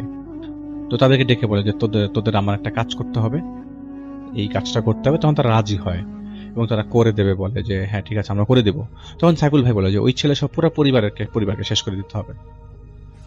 তারা বলে যে সবার বাবা এবং ওই ছেলের বাবা এবং মার নাম এনে দিতে হবে। তখন তিনি বলে ঠিক আছে নিয়ে আসবো। তো সাইফুল ভাই ওই সময়টা বর্ষাকাল ছিল এবং প্রচুর বৃষ্টিতে অনেক মানুষের ধান নষ্ট হয়ে গেছিল। তো সামনের অমাবস্যায় কাজ শুরু করবে, ওই পিশাচগুলা বলা যে সামনে অমাবস্যায় কাজ শুরু করব, আর অমাবস্যায় তখন 5 দিন বাকি ছিল। তো যারা এসব নিয়ে কাজ করে তিনি বলেছেন যে সাইফুল ভাই যারা অমাবস্যা পূর্ণিমা এসব জিনিসের হিসাব রাখে, তো তার হাতে সময় কম থাকার কারণে তারা যোগাড় করতে হবে। তো ছেলেটার ওই তার বন্ধুর বাসার সামনে যায় এবং তার বন্ধুর মা একটা বাচ্চা কোলে নিয়ে কাঁদতে কাঁদতে হাসপাতালে যাচ্ছে। এরপর একজনকে জিজ্ঞেস করে কি হয়েছে। তো লোকটা বলে, উনি আশেপাশের লোকজনকে কি হয়েছে, লোক দৌড়ে বাইরে যাচ্ছে কেন। তো লোকটা বলে যে একটা বাচ্চা, ওনার বাচ্চাটা প্রায় মারা যাচ্ছে 4-5 দিন যাবত, কোনো খাবার ঠিক মতো খেতে পারছে না, অসুস্থ, কোনো ওষুধও কাজ করছে না। এর মধ্যে বিদেশে ওর বাবা দালালের হাতে বন্দি হয়ে গেছে, মুক্তিপণ নাকি 4 লাখ টাকার উপরে যাচ্ছে। তো এরপর তিনি জানতে পারেন যে তাদের ধানও নষ্ট হয়ে গেছে। এসব শুনে কেন জানি তিনি চলে আসে সেদিন ওই নাম সংগ্রহ না করে। পরে চিন্তা করে এদের আর কি করবো, এরা তো আল্লাহর হাতে ধরা পড়ে গেছে। হঠাৎ বাচ্চাটার কথা তার মনে পড়ে, মনে মনে ভাবে যে এই বাচ্চাটা তো কারো ক্ষতি করেনি, এর কেন এই অবস্থা। নিজের অজান্তেই সিদ্ধান্ত নেয় যে বাচ্চাটার কোনো উপকার করা যায় কিনা। তখন এবং তিনি বুঝে গিয়েছিলেন বাচ্চাটা আসলে কোনো জাদু টোনার শিকার বা কিছু একটা। তখন তিনি আলেমজিনকে ডাকেন, তিনি সালাম দেয়, সালাম দেওয়ার পরপরই আলেমজিনকে সাইফুল ভাই সেই বাচ্চাটার কথা জিজ্ঞেস করে, বাচ্চাটার কি হয়েছে। তখন জিনটা একটু মুচকি হাসি দিয়ে বলে, একটু সময় দাও, দেখি কি হয়েছে। মিনিট 5 পর উনি বলেন, সর্বনাশ, এই ছেলেটার উপর তো জিউস না হয়েছে, চিকিৎসা শুরু না করলে 2-3 দিনে ছেলেটা মারা যেতে পারে। এখানে জিউস না হলে একটা বাচ্চাকে বাঁচানোর জন্য আরেকটা বাচ্চার উপর কালো জাদু করা, এটা নাকি জিউস বা কিছু একটা, আমি জানি না। তো যাই হোক, এটা গ্রামের মানুষ জানে এর সম্পর্কে। তো তিনি বলে যে আপনি কি পারবেন বাচ্চাটা চিকিৎসা করতে? তো ওই আলেমজিন বলে যে পারবো, কিন্তু পুরোটা পারবো না। তো সাইফুল ভাই বলে কেন? বলে এখানে নাপাকি আছে অনেক। তখন তিনি বলেন যে, সাইফুল ভাই বলে যে নাপাকি যদি আমি সরিয়ে দিই তাহলে কি আপনি চিকিৎসা করতে পারবেন? তিনি বলেন হ্যাঁ, আল্লাহ যদি চান তাহলে অবশ্যই পারবো। তো তিনি বললেন যে কালকে ফজরের পর বাচ্চাটার কাছে যাবেন, আমি নাপাকিগুলো সরিয়ে দিচ্ছি। তখন সাইফুল ভাই সেই পিশাচগুলোকে ডেকে নিয়ে আসে এবং বলে যে যাও নাপাকিগুলো সরিয়ে দিয়ে আসো। তারা কি নাপাকিগুলো সরিয়ে দেয়। পরের দিন রাতে আবার আলেমজিনকে ডাকে বাচ্চার অবস্থা জানার জন্য। তখন তিনি বলেন যে না, বাচ্চা ভালো আছে, এখন আস্তে আস্তে সুস্থ হয়ে যাবে। তখন তিনি বলেন যে ঠিক আছে, আপনি চাইলে যেতে পারেন। তখন সে আলেমজিন জিজ্ঞেস করে যে আচ্ছা, তুমি তো ওদের ক্ষতি করতে গিয়েছিলে, এখন থেকে উপকার করলা। তো তিনি বলেন আমি তো খারাপ, কিন্তু এতটাও খারাপ না, এই বাচ্চাটা তো কারো ক্ষতি করেনি, আমিও তো তার ক্ষতি হোক চাইনি। তখন আলেমজিনটি বলে ওঠেন, সোলেমানি বাচ্চা ঠিক বলেছেন। তখন সাইফুল ভাই বলে, সোলেমান বাচ্চাকে? তিনি বলেন সময় হলে জানতে পারবে। তো তিনি বলেন ঠিক আছে। আলেমজিনটা চলে যায় সেখান থেকে, কিন্তু তার কাছে খুব খারাপ লাগছিল, কেন মানুষের এত ক্ষতি করে, এত ঝামেলায় কেন যায়। তার হঠাৎ মাথা ব্যথা শুরু হয় এবং খুব মারাত্মকভাবে শুরু হয়। কোনো মতে মাঝের দিকে একটু ঘুমানোর চেষ্টা করে এবং আজানের সুরে তার ঘুম ভাঙে। এর মাঝে বেশ কিছুদিন কেটে যায় আর কি। হঠাৎ একদিন বিকালবেলা মাজেদ ভাইয়ের কল, যার কাছ থেকে তিনি ঘটনায় কাজ শিখেছেন। তো তিনি ফোনটা রিসিভ করে সালাম দেয়। তখন সাথে সাথে মাজেদ ভাই বলে যে আমি একটা বড় সমস্যায় পড়ে গেছি, তাই তোমাকে ফোন দিলাম, তুমি আসতে পারবা? তিনি বলেন যে এখনই আসতে হবে না, কালকে সকালে আসলে হবে? তিনি বলেন না, এখনই আসো। তো ঠিক আছে, তিনি ফোন রাখে এবং তখন সে ফোন রাখার সময় শুনতে পায় যে শব্দ আসছে, তোদের আর ছাড়বো না, কে জানি বলছে। তখন তার কাছে মনে হয় বিষয়টা গুরুতর। তিনি রওনা দিয়ে যায় তাদের বাড়িতে যাওয়ার সময় এবং সাথে থাকা সে আলেম জিনটাকে ডাকে। তো তিনি জিজ্ঞেস করে যে মাজেদ ভাইয়ের কি হয়েছে। তখন তিনি বলেন খুব খারাপ একটা শয়তান তাদের উপর প্রভাব পড়েছে, তো এক কাজ করো, তুমি শরীরটা বন্ধ করে নাও আর তোমার সাথে পিশাচগুলোকে ডেকে রাখো। তো তার কথা মতো তিনি তাই করলো এবং তার খুব ভয় লাগতে শুরু করলো হঠাৎ করে, কেন জানি। ভয়ে ভয়ে 5টা গ্রাম পার করে তিনি সন্ধ্যার কাছাকাছি মাজেদ ভাইয়ের বাড়িতে ওঠে। ওখানে গিয়ে তিনি নামাজ পড়েন। নামাজ শেষে ওয়াশরুমে যান এবং ভুলক্রমে ওয়াশরুম শেষ করার পর তিনি শরীর বন্ধ করতে ভুলে যায়। তো তিনি ভেবেছিলেন আগে মাজেদ ভাইয়ের কথা শুনবে, এরপর যা করার দুজন মিলে করবে আর কি। তো মাজেদ ভাই তার পেছনে ছিল, তিনি আগে ছিল। তিনি ঘরে ঢুকতে গেলে এবং ঘরের চৌকটের ভেতর পা দিতেই সজোরে তার বুক বরাবর এমন এক ধাক্কা আসলো, তিনি পিছনে উঠানের মধ্যে যে পড়ে। তো মাজেদ ভাইয়ের গায়ের সাথে লেগে যখন তিনি পড়ে যায়, তো তিনি এমনভাবে পড়ে যে তিনি ডান কাত হয়ে উপরে উঠতে যাবে, তখন তিনি পেছন দিকে দেখেন একটা ছাগলের মাথা এবং সেই ছাগলের শিংটা তার একদম মেরুদণ্ড বরাবর। যদি কোনোভাবে তিনি জায়গা মতো পড়তো তাহলে তার মেরুদণ্ডের ভেতরে সেই শিংগুলা ঢুকে যেত। তো তখন মাজেদ ভাই সূরা পরে তার গায়ে ফু দিয়ে শরীর বন্ধ করে দেয়। তখন তার সাইফুল ভাইয়ের রাগে মাথা খারাপ হয়ে যায়। মাজেদ ভাই তাকে বলে যে ঘরে নিয়ে বসায়। তো তিনি বলেন যে কি হয়েছে বলেন। তখন মাজেদ ভাইয়ের 1 সপ্তাহ হয়েছে, ছোট ছেলেটা সন্ধ্যায় ছাগল আনতে গিয়েছিল। তখন ছাগল ঠিকই নিয়ে আসে, কিন্তু ছাগলটাকে এমনভাবে ছেঁচড়িয়ে নিয়ে আসে, যেন ছেঁচড়িয়ে নিয়ে আসার পর সবার সামনে ছাগলের পা ধরে তিনি এমনভাবে উঠানে ছুঁড়া মারে যে ছাগলটা উড়ে এসে পড়ে। ওর গায়ে এত শক্তি থাকার কথা না, ওর বয়স মাত্র 8 বছর। এরপরে নিজে নিজে ঘরের মধ্যে ঢুকে শুয়ে শুয়ে মাজেদ ভাইয়ের নাম ডাকছে, আমার নাম ডাকছে। তো তিনি মাজেদ ভাই সামনে যেতে বলে, আমার খিদা লাগছে, একটা বাচ্চার ব্যবস্থা কর। তার ছেলে বলছে তাকে, আর না পারলে কিছু মাছের ব্যবস্থা কর। তোর ছাগলের বাচ্চার 3টা বাচ্চার ভেতরে 3টা, তোর ছাগলের বাচ্চা খেয়ে 3টা, আমার তেমন পেট ভরে নেই, 3টা বাচ্চা ছিল। তখন তিনি দৌড় দিয়ে দেখেন একটা ছাগলের বাচ্চাও নেই সেখানে। তখন তিনি আবার ঘরে গিয়ে দেখেন তার ছেলে মাটিতে পড়ে আছে আর তার মেজো মেয়ে তার নাম ধরে ডাকছে, মাজেদ মাজেদ। তখন তিনি বুঝতে পারেন এখন মেয়েটাকে ধরেছে শয়তানটা। তখন তিনি তার বউ আর তার বড় ছেলের শরীর বন্ধ করে দেয়, কারণ ওরা ওই দুজন ওই মুহূর্তে সেফ ছিল। এরপর অনেক চেষ্টা করেছে শয়তানটাকে ছাড়ানোর জন্য মাজেদ ভাই, কিন্তু অনেক মার খেতে হয়েছে তাকে, এবং তার কোনো কিছুই কাজ করছিল না। কেন কাজ করছিল না এটা সে জানে না, তাই তিনি না পেরে সাইফুল ভাইকে ফোন দিয়েছে। তো জিজ্ঞেস করেছে তুমি দেখো পারবো কিনা করতে, দেখো। তখন ভেতর থেকে তার ছেলেটা হাসছে, আর শুনছে হাসিটা এমন ভয়ানক ছিল যে তার অবস্থা খারাপ হয়ে যায়, কারণ তিনি অনেক ছোট ওই মুহূর্তে। সাইফুল সাহেব, তার এতটাও জ্ঞান ছিল না। তো তিনি মনে মনে নিজেই চিন্তা করে, তো যেহেতু উনি কিছু ভয়ে বলতে পারছে না, তো মাজেদ ভাই বলেন যে তুমি ওর সাথে যে কথা বলে দেখো না কিছু বলে কিনা।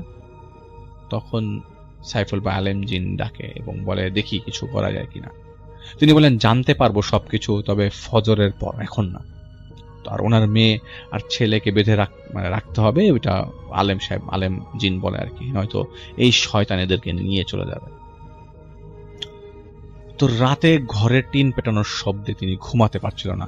তখন তার মনে হচ্ছিল তার বাড়ির লোকের কথা, এবং আলেম জিনটিকে ডেকে 4জন জিন তার বাড়িতে পাঠায় দেয় তিনি, সাইফুল সাহেব। এরপর আজান হয় ফজরের। ঘুম থেকে উঠেই বলে মাজেদ ভাই উঠানে যান, পানি পড়া দিয়ে উঠানটা ছিটিয়ে দিয়ে আসেন। আর ওই সাইফুল ভাই বলছে যারা আপনার ছেলেকে নিয়ে যান উঠানে, এবং 2টা বৃত্ত আঁকেন, এবং মাজেদ ভাই তাই করে। একটাতে ছেলেটাকে বসে, একটাতে সাইফুল ভাই বসে। দোয়া পড়তেই শয়তানটা হাজির হয়ে যায়। হঠাৎ একটা গন্ধ সাইফুল ভাইয়ের নাকে ঢোকে। এই গন্ধটা তিনি আগেও পেয়েছেন, তার মানে এর সাথে তিনি আরো একবার কথা বলেছে, কিন্তু মনে হচ্ছে না কোথায় কথা বলেছে। তখন দেখে ছেলেটার নখ কেমন জানি কামড়াচ্ছে, এরকম টাইপের। তখন জিজ্ঞেস করছে তুই কি খাচ্ছিস? তখন বলে খিদা লেগেছিল, ওর ছাগলটাকে খেয়েছি। তখন মাজেদ ভাই গিয়ে দেখে পেটের ভিতর কিছুই নেই, মাথাটাও নেই। মাজেদ ভাই বলেন যে মাথা কলিজা গুড়টা কিছুই নেই, ছাগলটা ওখানে পড়া ছিল। তখন ওই শয়তানটা বলে মাথা খাই নাই, মাথাটা কাল তোকে মারার জন্য উঠানে রেখেছিলাম, কিন্তু তুই বেঁচে গেছিস। তখন সাইফুল ভাই বলে এখন তোকে কে বাঁচাবে? আজ তোর দিন শেষ, মনে কর শেষ খাবারটা খেয়ে এসেছিস। তখন বলে তুই আমার কিছুই করতে পারবি না, তোর ওস্তাদ পারে নাই, তুই পারবি কিভাবে? তখন সাইফুল ভাই বলেন আমি আমার ওস্তাদ না, আমি তোর জম। এবং সে খুব হাসতে থাকে। সে বলে আমি নিজেই জম, তুই আর কি জম? তুই কেন আসছিস ওনার বাড়িতে? আর ওনার কোনো কিছুই তোর উপর আছর করেনি কেন? সে বলে কেমনে আছর করবে, আমি তো তোকে আমার নিজের আয়ত্তে নিয়ে এসেছি, কিন্তু তোকে পারি নাই। তো সাইফুল ভাই বলে কেন পারিস নাই? সে বলে তুই তো কিছুই খাস নাই, তাই পারলাম না। তো সাইফুল ভাই বলে তুই কেন পারলি না আমাকে খাওয়াতে? তখন সে বলে তুই তো সোলেমানের সার্গিত, তাই পারলাম না। তখন তার মাথায় আসে সোলেমানটাকে। শয়তানটা বলে বাহ, কি সুন্দর নাটক করিস তুই, সোলেমানকে চিনিস না আর সাঙ্গপাঙ্গ নিয়ে চলিস। তো সাইফুল ভাই অবাক হয়ে ওর দিকে তাকিয়ে দেখে। সে বলে আরে বাপ, তুই তো আমাকেই অবাক করে দিচ্ছিস। তখন সাইফুল ভাই মাজেদ ভাইকে বলে সোলেমানকে চিনেন? তো মাজেদ ভাই ইশারায় বলে না, এটা হয়তো তোমাকে ভুল বুঝিয়ে অন্যদিকে নিয়ে যাচ্ছে। তখন সাইফুল ভাই বলে তো আজ এখান থেকে যেতে পারবে না। কিন্তু সাইফুল ভাইয়ের মনে হয় যে তিনি এর নামটা আরো শুনেছে, এই জিনিসটা এই শয়তানটার সাথে তিনি আগে কোথাও কথা বলেছেন। শয়তানটা তখন ছেলেটাকে আছাড়ের উপর আছাড় দিচ্ছিল, ছেলেটার নাক দিয়ে রক্ত বেরিয়ে গেছে। মাজেদ ভাই বলে কিছু একটা কর, অবস্থা খারাপ। তখন সাইফুল ভাই বলে একটু দাঁড়ান, আপনাকে ভয় দেখাচ্ছে কারণ আপনি ভয় পাবেন। আর সাইফুল ভাই বলে যে আমি মিলাতে পারছিলাম না আসলে সোলেমানটাকে আর সাঙ্গপাঙ্গ কারা। হঠাৎ আলেম জিনদেরকে ডাকা হয়, এবং অনেক ডাকার পরও ওই আলেম জিন আসছিল না। এবার সত্যি ছেলেটার খারাপ অবস্থা, এবং অবস্থা খুবই খারাপ। তখন সাইফুল বলে কোনো লাভ নেই, যেতে পারবি না, ছেলেটাকে যত কষ্ট দিচ্ছিস তার থেকে বেশি কষ্ট তুই পাবি। শয়তানটা কোনো কথা বলে না। হঠাৎ তার দিকে তাকে গরু জবাই করার সময় সোয়ালে যেমন নিঃশ্বাস নেয়, ছেলেটা তেমন নিঃশ্বাস নিচ্ছে এবং জোরে জোরে নিঃশ্বাস ফেলছে তার দিকে তাকিয়ে। এত ডাকার পরও আলিম জিনগুলো আসছিল না। তখন সাইফুল ভাই পিশাচগুলোকে ডাকে এবং বলে কি হয়েছে বাড়িতে আলিম জিনগুলো আসছে না কেন? তখন পিশাচগুলো বলে সারা বাড়িতে নাপাক দিয়ে ভরিয়ে রেখেছে। তখন সাইফুল বলে আমি তো পানি ছিটিয়েছি পবিত্র করার জন্য। তারা বলে যাকে দিয়ে ছিটিয়েছ সে তো নিজেই তো নাপাক। তখন সাইফুল বলে নাপাকই আসছে, সব তুলে নাও। তো এই পিশাচগুলো তাই করে। এবার তিনি শরীর বন্ধ করে আবার পানি ছিটানো শুরু করে, আর মাজেদ ভাই শয়তান থেকে ছুটানোর চেষ্টা করছে। তো সাইফুল ভাই আবার বৃত্তের ভেতরে এসে বলে মাজেদ ভাই একটা গর্ত করার নিয়ম বলেছে, এবং তিনি মাজেদ ভাইকে বলেন এবং বলে যে গর্ত করো। তখন মাজেদ ভাই তার মুখের দিকে তাকিয়ে বলে, এটা বললো কে গর্ত করার কথাটা? তো সাইফুল ভাই, আপনি সেদিন বোগদাকে ছাড়তে নিষেধ করেছিলেন না? তো তিনি বলেন, না তো, আমার সব পেঁচিয়ে যাচ্ছে। মানে সাইফুল ভাই তখন সব পেঁচিয়ে যাচ্ছে, কারণ তিনি একটা কেসে বোগদাক নামে একজনকে পেয়েছিল। তখন ওই ছাড়ানোর সময় তিনি এই জিনিসটা পেছন থেকে একটা শব্দ পেয়েছিল যে গর্ত করো বা এরকম নিয়মের কথা বলেছে। তখন তার মাথা পেঁচিয়ে যাচ্ছে। তখন শয়তানটা হাসা শুরু করে দেয়, বোগদাক তাহলে তোর মনে পড়েছে, বোগদাদ? তখন সাইফুল ভাইকে তিনি বলেন, আমি সেই বোগদাদ। তখন সাইফুল ভাইয়ের মনে হলো সেই গন্ধের কথা এই শয়তান এসেছিল প্রথমে, আর কাদের সাহেবের বাড়িতে যে গন্ধ পেয়েছে সেটাও সেম। তখন সে বলে, তুই না আমাকে বলেছিস কারো ক্ষতি করবি না, আবার কেন এগুলা করছিস? সাইফুল ভাই বলছে তাকে। তো সে বলে, আর ওটাতে একটা বাহানা ছিল বাঁচার জন্য, আমি তোকে কত কিছুই তো বলি, এবং তোকে তো বলেছি যে তোর কাজ করে দিব, করতেও চেয়েছি, কিন্তু ওই সোলেমানের চেলাগুলো তোকে বুঝিয়ে তোর কাছ থেকে তোর প্রতিশোধ থেকে দূরে সরিয়ে নিয়ে এসছে। পারতো না রে, যদি ওই দিন তুই পানিটা খেতিস, না হয় তোর খাবারটা খেতিস, তাহলে তুই আমার দলে চলে আসতি। কিন্তু ওই চেলাগুলো আমার জাদু তোর চোখের সামনে খুলে দিয়েছে, তাই হাত ছাড়া হয়ে গেলি। তখন সাইফুল ভাই একটা মুচকি হাসি দিয়ে বলে, ওরা আমাকে ভালো করার কে? যতক্ষণ না আল্লাহ আমাকে হেদায়েত না করবে, যতক্ষণ আমার বিবেক আমাকে না সাড়া দিবে, ততক্ষণ আমি ভালো হতে পারবো না, যতই চেষ্টা করি না কেন। তখন বোগদাদ বলে, ওরা ছাড়া তুই কিছুই না। তখন সাইফুল ভাই বলে, জ্ঞান ছাড়া মানুষ শূন্য, তাই আমি ওদের থেকে জ্ঞান নিয়ে চলি, আর তোদের মতো শয়তান মারার কাজে ব্যবহার করি। তুই পারবি না আমার কোনো কিছুই করতে, এবং আমার সাথে অনেক কিছু পাবি তুই, সুতরাং বলছি তুই ওকে ছেড়ে দে। ওই সময় কোনোভাবেই ছাড়ছিল না। তখন সাইফুল ভাই তার মতো অনেক চেষ্টা করছে শয়তানটাকে কষ্ট দেওয়ার জন্য, কিন্তু ছাড়ছে না তো ছাড়ছেই না। তখন সাইফুল ভাই শেষমেশ ঠিক করে, ঠিক আছে ছেলেটাকে ছেড়ে দে, আমি তোর সব কাজ করব। আর ওই মুহূর্তে সাইফুল ভাইয়ের আসলে কোনো উপায় ছিল না। তখন বোগদাদ বলে, এই তো সুবুদ্ধি হয়েছে, ঠিক আছে আমাকে ছাড়, আমি ওকে ছেড়ে দিচ্ছি। কারণ ওই মুহূর্তে বোগদাদকে বেশ ভালোভাবে বাধা হয়েছিল। তো ওই সময় ছাড়তে যাবে, কারণ যেহেতু ছাড়া কোনো উপায় নেই, ছেলেটাকে বাঁচাতে হবে। সাইফুল ভাই যখন ছাড়াতে যাবে, তখনই কানের কাছে শব্দ আসে, একবার ছেড়ে ভুল করেছ, আবার ছাড়লে সবাইকে শেষ করে ফেলবে। আমরা যা বলি তুমি তেমন করো, ওকে আর কোনোভাবে কিছু মিনিট বসিয়ে রাখো, আমি আসছি। তখন বোগদাদ বলতে থাকে, কি রে, ছাড়বি না? ছেলেটাকে মেরে ফেলবো কিন্তু, তুই তো আমার কিছুই করতে পারবি না। সাইফুল ভাই বলে, একটু অপেক্ষা কর, আমি তোকে ছেড়ে দিচ্ছি। আর তিনি নাটক করার মতো মুখ নাড়াচ্ছিল, যাতে মুখ দিয়ে তিনি সূরা পড়ছে এটা বোঝাতে যাচ্ছিল। এদিকে 3 মিনিটের কাছাকাছি হয়ে যাচ্ছিল, ওই মুহূর্ত পর্যন্ত আলেম জিনগুলো আসছিল না। বোগদাদ খালি জিজ্ঞেস করছে, কি রে, কি হয়েছে? ওই দিন তো তাড়াতাড়ি ছাড়িয়ে দিলি, এখন এত সময় নিচ্ছিস কেন? তখন সাইফুল ভাবে, আরে ওই দিন তো তুই কোথাকার কোন মহিলাকে ধরেছিস, আমার কিছু যেতে আসতো না, কিন্তু এবার তো তুই ধরেছিস আমার ওস্তাদের পরিবারকে, তোকে তো ছাড়া যাবে না বলে চিন্তা করে খুব শক্ত করে বেঁধেছি, তাই একটু সময় লাগছে, একটু অপেক্ষা কর। এই বলে তিনি আবারও মুখ নাড়াতে শুরু করে, যাতে বোঝে যে তিনি আসলে ছাড়ানোর চেষ্টা করছে। বোগদাদ বলে, চালাকি করিস না, তাড়াতাড়ি এখনই খুন করে ফেলবো। তো তিনি বিরক্ত বলে, তিনি বারবার বলছেন যে আমাকে বিরক্ত করিস না, আমি তোকে ছুটাচ্ছি, আর তোকে যদি আমি কিছু করতে পারতাম তাহলে তোর কথায় রাজি হতাম। তখনই আলেম জিনটি এসে বলে সাইফুল ভাইকে, ডান হাতটা পেছনে দাও। সাইফুল ভাই তাই করে। বলে সাইফুল ভাইকে 2টা আয়াত দেয় এবং ছুরির মতো কিছু একটা দিয়ে তার হাতে বলে যে আয়াত 2টি পরে এই আমের মধ্যে 5টা দাগ দাও। প্রথম 2 দাগের পর হাতের জোর শেষ হয়ে যাবে, দ্বিতীয় 2 দাগের পর তার পায়ের জোর শেষ হয়ে যাবে, এবং শেষ দাগে ওর মুখের মন্ত্রের শক্তি শেষ হয়ে যাবে। সাথে সাথে তিনি তাই করে। 2টা দাগ দেওয়ার সাথে সাথে বিকট একটা চিৎকার হয় এবং বোগদাদ চিৎকার দেয়। পরের 3টা দাগ দেওয়ার পর আরো ভয়ঙ্কর চিৎকার দিয়ে শান্ত হয়ে যায় শয়তানটা। হঠাৎ করে আস্তে আস্তে বলে, তুই এটা কেন করলি? সাইফুল ভাই বলে, ধোকা দিলাম তোকে, তুই আমাকে একবার ধোকা দিয়েছিস, বোকা বানিয়েছিস, আমিও তোকে বোকা বানালাম। খুব চিল্লাতি না, তুই বোগদাদ, তোকে কেউ কিছু করতে পারবে না, আসলে তুই একটা ক্ষুদ্র শয়তান, আমি তো সৃষ্টির সেরা জীব, আমাদের সাথে কখনো পারবি না, কারণ আল্লাহ আমাদের সব সময় সাহায্য করে।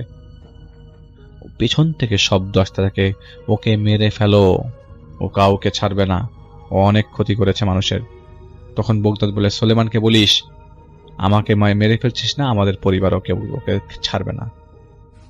তখন তিনি আর কোনো কথায় কান না দিয়ে গর্তের মধ্যে যে গর্ত করে সেই দোয়া পরে মাটি দিয়ে ঢাকা দিয়ে দেয়, এবং সেই গর্তের ভেতর সেই ছুরিটা রেখে দিয়ে একটা লাঠি দিয়ে আঘাত করে ভেতরে ঢুকিয়ে দেয়। ছটফট করতে করতে একটা সময় নিঃশেষ হয়ে যায় সেই শয়তান, এবং মাজেদ ভাইয়ের ছেলেটা অজ্ঞান হয়ে পড়ে যায়। তখন আলেম জিনকে সাইফুল ভাই জিজ্ঞেস করে, আলেম জিনরা বলে যে সুস্থ অবস্থায় চিকিৎসা করতে হবে, এবং মাজেদ ভাইকে তিনি পরা পানি দেন। পরা পানি দেওয়ার সাথে সাথে মাজেদ ভাই বমি করে দেয়, এবং সেখান থেকে অনেক বমির সাথে অনেক পোকা বেরিয়ে আসে। তো আস্তে আস্তে মাজেদ ভাই সুস্থ হয়ে যায়। তখন সাইফুল ভাই আলেম জিনকে জিজ্ঞেস করে, আচ্ছা দেখেন তো, আমি একটা জিনিস বারবার শুনছি, সুলেমান হুজুরটা কে? তখন সেই আলেম জিন বলে, আমাদের বাদশা, তিনি তোমার সাথে কথা বলবেন, সময় হলে তুমি তৈরি থেকো। তো সাইফুল ভাই বলে, বোগদাদের পরিবার যদি আমার পরিবারকে কোনো ক্ষতি করে? তখন তিনি বলেন, তা নিয়ে তুমি ভাববে না, 100 জন আলেম জিন তোমার পরিবারকে পাহারা দিচ্ছে, আল্লাহ তো আছেনই, এবং 2 জন করে জিন দেওয়া আছে তোমাদের সাথে দেওয়া আছে সুলেমানি বাদশার তরফ থেকে। তখন সাইফুল ভাই বলে, যে তোমাদের শত্রুতা কেন তাহলে ওদের সাথে? তখন আলেম বলে, ভালোর সাথে খারাপের লড়াই তো সব সময় ছিল, কত হাজার বাচ্চা মেরে ফেলেছে আর তোমাদের হিসাব নাই। একটা কথা মনে রেখো, মানুষ শুধু নামাজ কালাম পড়লেই মুমিন হয়ে যায় না, আরো কিছু করার লাগে। আমাদেরও নামাজ কালাম পড়ার সাথে সাথে অনেক কিছু করার, মানে এইখানে বসে থাকা যায় না, আমাদের আরো সাহায্য করার লাগে। যাই হোক, ভালো থেকো তোমরা, এবং সালাম দিয়ে সেই মুহূর্তে আলেম জিন চলে যায়। তো যেহেতু এই ঘটনাটা সাইফুল ভাই তার বিশ্বাসঘাতক বন্ধুর কারণে, এবং এই জায়গায় এত দূর পর্যন্ত তার বন্ধুর কারণে আসা, তো তিনি আস্তে আস্তে জিনিসগুলো থেকে সে আস্তে আস্তে ছেড়ে দেয়। আস্তে আস্তে যখন, যেহেতু তার প্রতিশোধ আর পরে নেওয়া হয়নি, তো তিনি আস্তে আস্তে এইসব কাজগুলো থেকে দূরে সরে আসে এবং শূন্য অবস্থায় ছিল। তিনি আর কোনোভাবেই এই পরিস্থিতিতে পড়তে চাইতো না। কিন্তু তার একটা জিনিস মাথায় ছিল, কারণ বোগদাদ যে মারা গেছে এবং তার পরিবার থেকে ঝামেলা হতে পারে, সেটা নিয়ে তার একটা ঘটনা আছে, তিনি এখন সেটা পাঠান নাই, সেটা পাঠাবেন। তো যাই হোক, পরবর্তী সময়ে যেহেতু প্রতিশোধ নেওয়ার জন্য তিনি এসেছিল এবং এই পথে, এবং সেটা শুধুমাত্র তিনিই জানতেন, এবং তিনি ভেবেছিল যে শুধু তার কাজটা হয়ে গেলে তিনি এই কাজগুলো ছেড়ে দেবে, কিন্তু মনের অজান্তে তিনি এক মহা গোলকদাতার ভেতর পড়ে গিয়েছিল, সেটা তিনি বুঝতে পারছিল না। তো সাইফুল ভাই আমাদেরকে শেয়ার করেছেন যে প্রথমে শয়তানটাকে মারার পর তিনি অতটা চিন্তিত ছিল না, কারণ শয়তানটা তার সামনে কোনো শক্তির প্রদর্শন করতে পারেনি এবং কারো ক্ষতিও করতে পারেনি, এই জন্য তেমন একটা চিন্তা করছিল না তিনি। মাসখানেকের মধ্যে তিনি সাধারণ জীবনযাপন শুরু করে ওই ঘটনার পর থেকে তার তেমন কোনো সমস্যা হয়নি। তিনি ভেবেছিলেন যেহেতু জিনটাকে তিনি মেরেই ফেলেছে, আর খারাপ কি হবে, তার তো তেমন ক্ষতিও কোনো হচ্ছে না। আর মাজেদ ভাই ওই সময় তার বাসা থেকে আসার সময় তিনি বলেছেন যে একটা শয়তানকে কিন্তু মেরে ফেলেছ, তুমি সাবধানে থাকো, কারণ এর পরিবার তোমাকে একা পেলে কখনো ছাড়বে না, তোমার ক্ষতি করার চেষ্টা করবে। তো এখনো বোগদাদের পরিবারের 4 জন আছে, তো তুমি কিন্তু ভাইয়ের প্রতিশোধ নিতে চাইলে তারা কিন্তু আসতে পারে তোমার কাছে। তখন সাইফুল ভাই বলে, আপনি চিন্তা করেন না, আসলে আমি তো খারাপ কিছু করি নাই, আমি যদি খারাপ কিছু করতাম তাহলে অবশ্যই তার ফল পেতাম। তো মাজেদ ভাই বলে যে দেখো, তুমি বেশি বুঝো, এত বেশি বুঝো না, সাবধানে থাকো, শরীর বন্ধ করে রাখিও। তো তিনি বলে ঠিক আছে। তো মাজেদ ভাইয়ের কথা মতোই তিনি পালন করেন। তারপরে তার তেমন কোনো সমস্যা হয় নাই। প্রথমে যাতে কোনো সমস্যা না হয় তিনি ভেবেছিল আর কোনো সমস্যা হবে না, কিন্তু প্রথম 1 মাস ঠিক মতোই ছিল। এরপরে শুরু হয় এক ভয়ঙ্কর অধ্যায়। একদিন তাদের পাড়ার সাথে অন্য এক পাড়া ক্রিকেট খেলার আয়োজন করা হলে, যে মাঠে ক্রিকেট খেলার আয়োজন হয় ওই মাঠ ছিল তাদের বাড়ি থেকে প্রায় 10-15 মিনিটের রাস্তা। খেলা শেষ হতে হতে মাগরিবের আজান পড়ে যায়। নামাজ শেষ করে বাড়িতে আস্তে আস্তে সন্ধ্যা হয়ে যায়। আসার সময় রাস্তার আচ্ছা আলোয় তিনি দেখেন 4টা কালো বিড়াল একটা মৃত বিড়ালকে টেনে বাগান থেকে রাস্তার মাঝখানে নিয়ে এসছে। সাথে সাথে চারিপাশে দুর্গন্ধ, বোঝাই যাচ্ছে বিড়ালটা অনেকদিন আগে মারা গেছে, কারণ বিড়ালের শরীরটা ছিন্ন ভিন্ন হয়ে রাস্তার মধ্যে পড়েছিল। আরেকটা বিড়াল কি করে, তার ছিন্ন ভিন্ন শরীরের অংশগুলো এনে একসাথে জোড়া লাগাতে থাকে। তিনি দুঃখ প্রকাশ করতে থাকে, আহারে কে জানি অবল আপনার এটাকে মেরে ফেলেছে, তার মনে কি কোনো মায়া নাই নাকি? তখনই একটা কণ্ঠ শুনতে পারে, তিনি একদম পরিষ্কার কণ্ঠ শুনতে পারে যে তুই মেরেছিস, তুই আর সোলেমান আমার এই ভাইকে মেরেছিস। আমার ভাই তো তোর কোনো ক্ষতি করেনি, সে অন্য জায়গায় অন্য মানুষকে ক্ষতি করার চেষ্টা করেছে, তুই আমার ভাইকে মেরেছিস কেন? এই বলে একটা একটা করে সবগুলো বিড়াল একটা অবয়বে পরিণত হয়। সবগুলো খাটো এবং তার ঘাড়ের সমান, আর পাশেই পড়ে আছে মৃত হাত পা ছেঁড়া আরেকটা অবয়ব। এবং সাইফুল ভাইয়ের মতে যে তারা বলতে থাকে যে তোকেও তুই আমার ভাইকে যেভাবে মেরেছিস সেভাবে তোকেও মারবো, তাতে হবে আমাদের প্রতিশোধ। আর তোর ওস্তাদের শরীরের টুকরোগুলো যেন কেউ খুঁজে না পায় সেই ব্যবস্থা আমরা করছি। তখন তিনি জাস্ট যেহেতু এই জায়গা থেকে সরে আসছিল, খালি চিৎকার দিবে, আল্লাহ গো আজকে আমি শেষ। চিৎকার দিয়ে তিনি উল্টো পথে দৌড় দেয়। দৌড়াতে দৌড়াতে যত দোয়া করতো সবই তিনি পরে পেছন থেকে জোরে জোরে চিৎকার থেকে বলতে থাকে, কত দূর যাবি? বেশি দূর যেতে পারবি না, যাদের সাহায্য নিয়ে চলিস তাদেরকে শেষ করব, তারপর তোকে ধরবো। কোন রকম তিনি বাড়িতে এসে পড়ে। তার মা বলে, তুই এত হাঁপাচ্ছিস কেন? তিনি বলে যে বন্ধুদের সাথে দৌড়াদৌড়ি করে এসছে, তাই ঘেমে হাঁপাচ্ছে আর কি। তিনি ভয় আর ঘর থেকে সেদিন বেরোতে পারেনি। এশার নামাজ পড়ে তিনি ঘরের ভেতর এবং মাজেদ ভাইকে ফোন দিয়ে সবকিছু বলে, এবং তিনি বলে তুমি ভয় পেও না, দাঁড়াও আমি দেখি কিছু করতে পারি নাকি। তো মাজেদ ভাইয়ের সাথে যেসব জিনগুলো ছিল তাদেরকে মাজেদ ভাই ডাকে এবং বিষয়টা বলে এবং জিজ্ঞেস করে যে কি হয়েছে। এবং সাইফুল ভাই বলে যে আপনি আমাকে কিছু জানেন যে কি অবস্থা। এবং তখন তিনি তার জিনগুলোকে ডাকছে, কিন্তু কোনো জিন রেসপন্ড করছে না।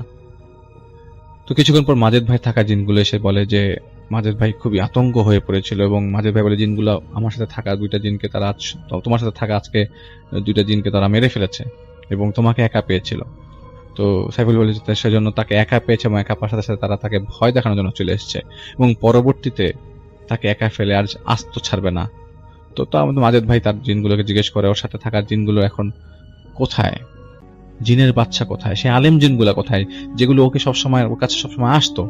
তখন মাজেদ ভাই থাকা জিনগুলো বলে যে আজ সোলেমান জিনের ছেলের বিয়ে, তাই সবাই ওখানে আনন্দ ফুর্তি করছে, কিন্তু ওনার সমস্যা এবং ক্ষতির কথা তারা জানতে পেরে গেছে এবং জানার সাথে সাথে তারা ছুটে এসছে। এর মধ্যে কয়েকজন জিন ওনার সাথে দিয়ে গেছেন এবং ওনারা ওর দেখাশোনা করছে। ওনাদের সাথে থাকা আরো দুজন সাথী জিনকে ওরা মেরে ফেলেছে, তাদের মৃতদেহ তারা আবার যারা আসছে তারা আবার খুঁজছে।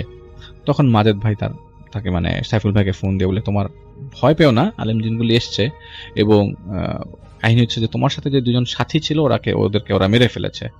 তো তার টেনশন খুব হচ্ছিল এবং তিনি ঘর থেকে সেদিন রাতে বের হয়নি। তো পরদিন সকালে ঘুম থেকে উঠেই তিনি দরজা খুলে দেখে তার দরজার সামনে দুটো কবুতর পড়ে আছে। তার খুব মায়া হচ্ছিল কবুতরগুলোকে দেখে এবং তিনি বুঝতে পারছিলেন তার সিক্স সেন্স কাজ করছিল, কোনো একটা ঝামেলা হচ্ছে। তিনি কবুতরগুলোকে হাতে নিয়ে মাথায় হাত বুলাচ্ছে, কবুতরগুলো মারা গেল কিভাবে। হঠাৎ করে তিনি পেছন থেকে শুনতে পায় সালামের শব্দ। সালাম দিল তাকে এবং তিনিও সালামের উত্তর দেন এবং সে বলছে, সাবিউল্লাহকে বলছে, দুইজন জিন কবুতরের বেশে আপনার সামনে পড়ে আছে, কাল সন্ধ্যায় ওদেরকে মেরে ফেলেছে শয়তানগুলো এবং এরা আমাদের সাথী, এরা সব সময় আপনার সাথে থাকতো, আপনার খেয়াল আপনার পেছনে পেছনে থাকতো। তো তিনি কথাগুলো শুনে কেঁদে দেয় সাইফুল ভাই।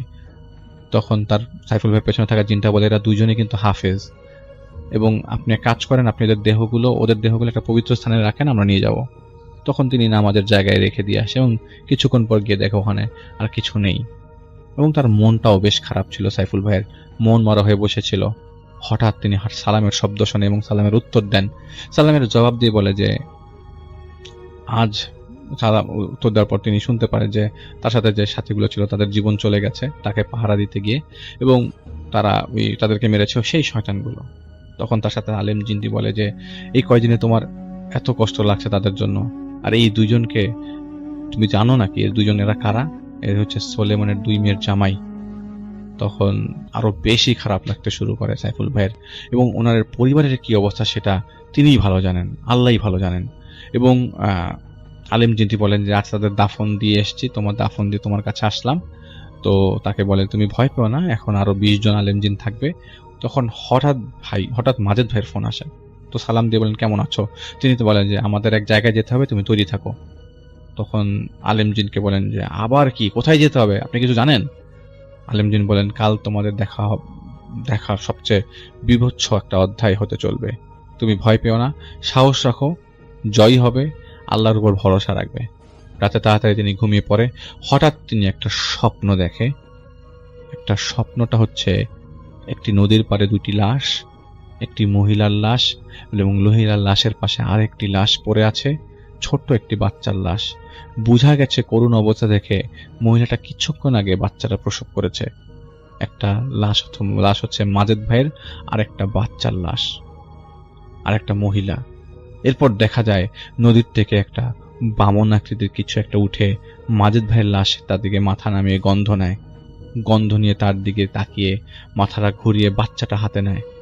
একটানে বাচ্চাটার মাথাটা ছিঁড়ে সাইফুল ভাইয়ের দিকে ছুঁড়ে মারে, আর বাচ্চাটার বুক বরাবর একটা কামড় দিয়ে মাংস আর হাড্ডি খায়।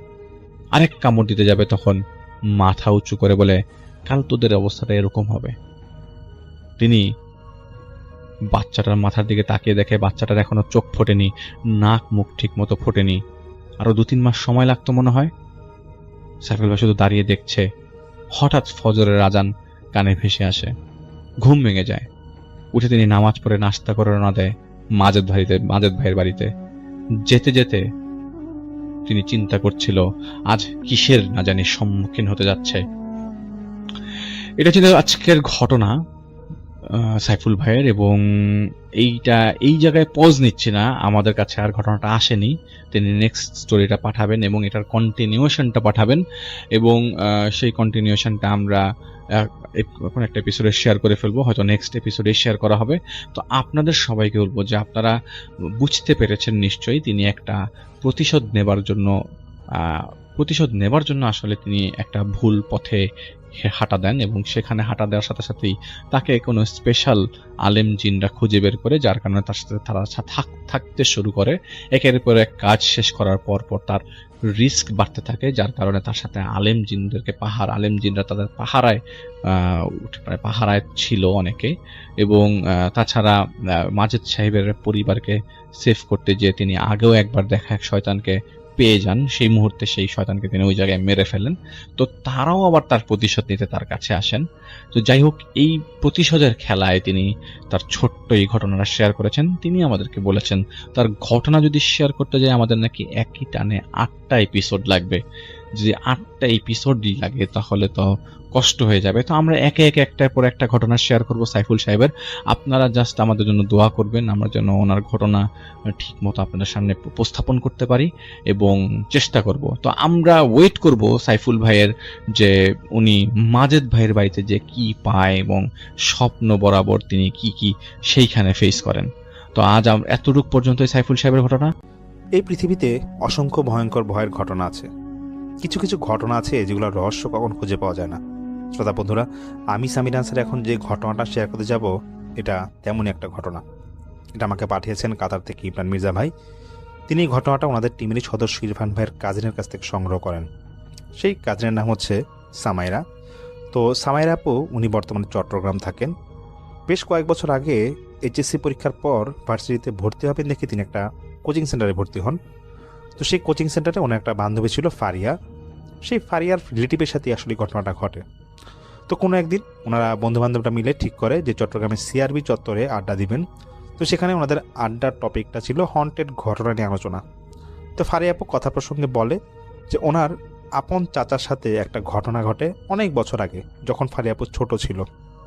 তখন ফারিয়া আপুর বয়স হবে 3 কি 4 বছর। সিরাজগঞ্জে ওনারা শহরেই থাকতো। তো ফ্যামিলির অবস্থা তখন ওনাদের খুব একটা ভালো ছিল না, এক কথায় দিন এনে দিন খাওয়ার মতো অবস্থা। তো ওনার যে চাচা ছিল সেই চাচার নাম ছিল শিকদার। তিনি তখন রিক্সা চালাতো, আর ওনার বয়সটা ছিল 35 কি 36 বছর। তো রিক্সা চালানোর পাশাপাশি গ্রামে ওনার বেশ সুনাম ছিল, কারণ তিনি মানুষের নানাভাবে সাহায্য সহযোগিতা করে থাকতেন। আর ওনার রিক্সা চালানোর সময়টা ছিল বিকেলের পর, এবং রাত পর্যন্ত তিনি রিক্সা চালাতো। সেই শিকদার চাচা উনি সন্ধ্যার পর বেশিরভাগ সময় যে সিরাজগঞ্জে যে বাস স্ট্যান্ডটা ছিল সেখানে যাত্রীদের আনা নেওয়া করতো। কোনো এক রাতে 9টা কি 9:30 বাজবে, বাস স্ট্যান্ডে সর্বশেষ বাসটা আসে এবং একের পর এক প্যাসেঞ্জার নেমে যাচ্ছিল। কিন্তু শিকদার চাচা তিনি তার গাড়িতে একটা প্যাসেঞ্জারও তুলতে পারছিল না। সর্বশেষ যে লোকটা বাস থেকে নামে তাকে দেখে শিকদার চাচা কিছুটা অবাক হয়ে যায়। সেই লোকটা 5 ফুট 8 কি 9 ইঞ্চির মতো হবে, সাদা একটা জুব্বা পরা ছিল, মাথায় ছিল একটা পাগড়ি। শিকদার চাচা ভাবে হয়তো কোনো মসজিদের ইমাম হবে তিনি, তবুও একটু অচেনা লাগছিল লোকটাকে, কারণ ইমাম হলেও এই এলাকায় কখনো তিনি তাকে দেখেননি। তো শিকদার চাচা সেই লোকটাকে যখন জিজ্ঞেস করতে যাবে কোথায় যাবেন, লোকটা তার আগেই বলে ওঠে শিকদার চাচাকে যে আচ্ছা এখানে বড় কবরস্থান আছে নাকি, নিয়ে চলুন তো আমাকে। এটা বলা মাত্রই তিনি রিক্সায় উঠে পড়েন। শিকদার চাচাও তিনি রিক্সা চালানো শুরু করে, কিন্তু শীতকালের মাঝেও ওনার কেন জানি একটু গরম গরম লাগছিল শরীরটা। উনি তখন লোকটাকে সেই বড় কবরস্থানের সামনে নিয়ে যায় এবং নামানোর পরে তারপর তিনি যখন সেখান থেকে ব্যাক করবে তুমি ভাবে যে কিছুক্ষণ একটু দাঁড়ায় দেখি কোনো প্যাসেঞ্জার পাই কিনা। আশেপাশে বেশ নীরব ছিল। তো সেই কবরস্থানের গেট থেকে ভিতরে যেতে, কবরস্থানের ভিতরে যেতে লাগে প্রায় 5 মিনিট সময় লাগে। শিকদার চাচার লোকটা দিকে খেয়াল করছে, দেখছে যে খুব তাড়াহুড়া করে লোকটা কবরের ভিতরের দিকে ঢুকে যাচ্ছে। তো একটা জিনিস ওনার বেশ খটকা লাগে। সে চাচা ভাবে যে আচ্ছা লোকটাকে যখন আমি আনলাম রিক্সাটাকে এত ভারী ভারী রাখছিল কেন, এবং রাস্তায় নাকি কয়েকটা মোড়ে বেশ কুকুর চিলাচিলি করছিল। তো এগুলো যখন শিকদার চাচা ভাবছে, উনি ভাবে যে আচ্ছা যেটা হওয়ার হয়েছে এখান থেকে আমি এসে পড়ি, প্যাসেঞ্জার মনটা পাবো না। হঠাৎ তিনি একটা বাচ্চার কান্নার আওয়াজ পায়। সেই কান্নার আওয়াজটা আসছিল কবরস্থানের ভিতরের এরিয়া থেকে। তিনি কিছুটা ভয় পায়, পরে আবার ভাবে আচ্ছা এমনও তো হতে পারে কি বাচ্চা ভুলে রেখে গেছে এখানে। তখন তিনি যখন ভিতরে দেখতে যাবে দেখছে সেই লোকটা আবার ফেরত আসছে, এবার তার মাথায় কোনো পাগড়ি নাই, এবং খুব তাড়াহুড়া করে ফেরত এসেই সেই চাচার রিক্সা আবার উঠে পড়ে এবং সে চাচাকে বলতেছে তাড়াতাড়ি এখান থেকে বের হয়ে যান। তো সেই চাচা উনি রিক্সা চালানো আবার শুরু করে, কিন্তু তিনি নিজে থেকেই লোকটাকে জিজ্ঞেস করতেছেন যে কোথায় যাওয়া লাগবে। যখন জিজ্ঞেস করতে যাবে সেই লোকটা বলে ওঠে আপনি আপনার মতো চালাতে থাকেন, কোথায় থামতে হবে আমি আপনাকে বলে দিব, শুধু সোজা রাস্তা যেতে থাকবেন আর পিছে তাকাবেন না, কোনো আওয়াজ হলেও পিছে তাকাবেন না। শিকদার চাচা তিনি আবার রিক্সা চালানো শুরু করে। এরকম 15-20 মিনিট চালানোর পর শিকদার চাচা ভাবে যে আসলে লোকটাকে তো জিজ্ঞেস করা দরকার। তিনি এমন সময় ঠিক একটা বাচ্চার কান্নার আওয়াজ আবার পান, কিন্তু এবার যে বাচ্চার কান্নার আওয়াজ এটা একটা নবজাতক বাচ্চার কান্নার আওয়াজের মতো লাগছিল। শিকদার চাচা যখন পিছে তাকাতে যাবেন আসলে কি হচ্ছে বা আওয়াজটা কোত্থেকে আসছে, তিনি দেখেন পিছে তাকিয়ে লোকটার চোখ সম্পূর্ণ লাল এবং মুখে লাল লাল রক্তের ছোপ। তিনি এটা দেখে বেশ ঘাবড়িয়ে যান এবং সঙ্গে সঙ্গে দেখেন লোকটার হাতে একটা নবজাতকের বাচ্চার লাশ কাফন কাপড় দিয়ে মোড়ানো। লোকটা বিদঘুটে হাসছিল। শিকদার চাচা ওনার রিক্সার ব্যালেন্স হারিয়ে তিনি রিক্সা থেকে পড়ে যায়। তারপর কি হয়েছিল ওনার মনে নেই। ওনার যখন সেন্স আসে তিনি তখন দেখে যে হসপিটালে তিনি আছেন এবং তিনি আর কথা বলতে পারছেন না। কয়েকদিন হসপিটালে থাকা হয়, কিন্তু ডাক্তার যারা ছিল তারা কিছুই বলতে পারে না যে তার কী সমস্যা হয়েছে। বাসায় নিয়ে আসা হয়। উনি কথা বলতে পারছিল না, কিন্তু বাকি সব কাজ তিনি করতে পারত। আস্তে আস্তে ওনার শারীরিকভাবে শরীরটা ভেঙে পড়েছিল। হঠাৎ কয়েকদিন যাওয়ার পর একটা জিনিস লক্ষ্য করা যায় যে শিকদার চাচা প্রায় রাতেই 12টা-1টার দিকে ঘুম থেকে উঠে যেত চিৎকার দিয়ে, কিন্তু কিছুই বলতে পারতো না। এভাবে কয়েকদিন যাওয়ার পরে কবিরাজ দেখানো হয়, কিন্তু কোনো লাভ হয় না। প্রায় 15 থেকে 20 দিন পর শিকদার চাচা কোনো এক রাতে চিৎকার দিয়ে ঘুম থেকে উঠে এবং উঠেই বলতেছে যে আজকে আমি সব বলে দিব, আমি বাঁচি বা মরি সব বলে দিব। ওনার স্ত্রী পাশে ছিল এবং স্ত্রী পাশে ঘুম থেকে উঠে বলতেছে যে তুমি কথা বলতে পারতেছো, কি হয়েছিল তোমার বলো তো। তখন শিকদার চাচা সম্পূর্ণ ঘটনা বলে, সেই বাস স্ট্যান্ড থেকে কবরস্থান যাওয়া পর্যন্ত বা সেখান থেকে বের হওয়া পর্যন্ত সব কিছু বলে। তখন শিকদার চাচা কাঁদতে কাঁদতে বলতেছে এই যে আমি কয়েক রাত ধরে চিৎকার করতেছি, ওই লোকটাকে আমি স্বপ্ন দেখতাম। সেই লোকটা স্বপ্নের মধ্যে এসে বলতো তুই যদি সেই রাতের কথা কাউকে বলে দিস তাহলে তুই সেই রাতেই মারা যাবি, যে রাতে তুই ঘটনাগুলো বলবি আরেকজনকে। শিকদার চাচা ভাবতেছে যে আমি আসলে কি করলাম এটা তোমাকে বললাম, আমি কি এখন বেঁচে থাকবো। ওনার স্ত্রী বলতেছে দেখো এটা মনের ভুল হতে পারে, হয়তো তুমি খারাপ কিছু দেখছো, কিন্তু এগুলো তোমার মনের ভুল, কোনো সমস্যা তোমার হবে না। ঠিকই সেই রাতে ফজরের ঠিক আগ মুহূর্তে শিকদার চাচা মারা যায়। সে ফারিয়া আপু তিনি বলে যে আজ পর্যন্ত জানা যায়নি বা বোঝা যায়নি আসলে কি ঘটনাটা ঘটেছিল, এটা কি আসলে বাস্তব ছিল না অন্য কিছু ছিল, এটা একটা রহস্যই থেকে যায়। এটা ছিল আজকের এপিসোড, আমার প্রথম ঘটনা। তো আমি এখন আরেকটা ঘটনায় চলে যাব। এই ঘটনাটা আমাকে পাঠিয়েছেন জুবায়ের মাহমুদ ভাই। তো এই ঘটনাটাও আগের ঘটনার মতো সিরাজগঞ্জের ঘটনা, এটা 2017 সালের ঘটনা। তো জুবায়ের মাহমুদ ভাইয়ের আপন খালার সাথে ঘটনাটা ঘটে। ওনার খালার নাম ছিল আয়েশা।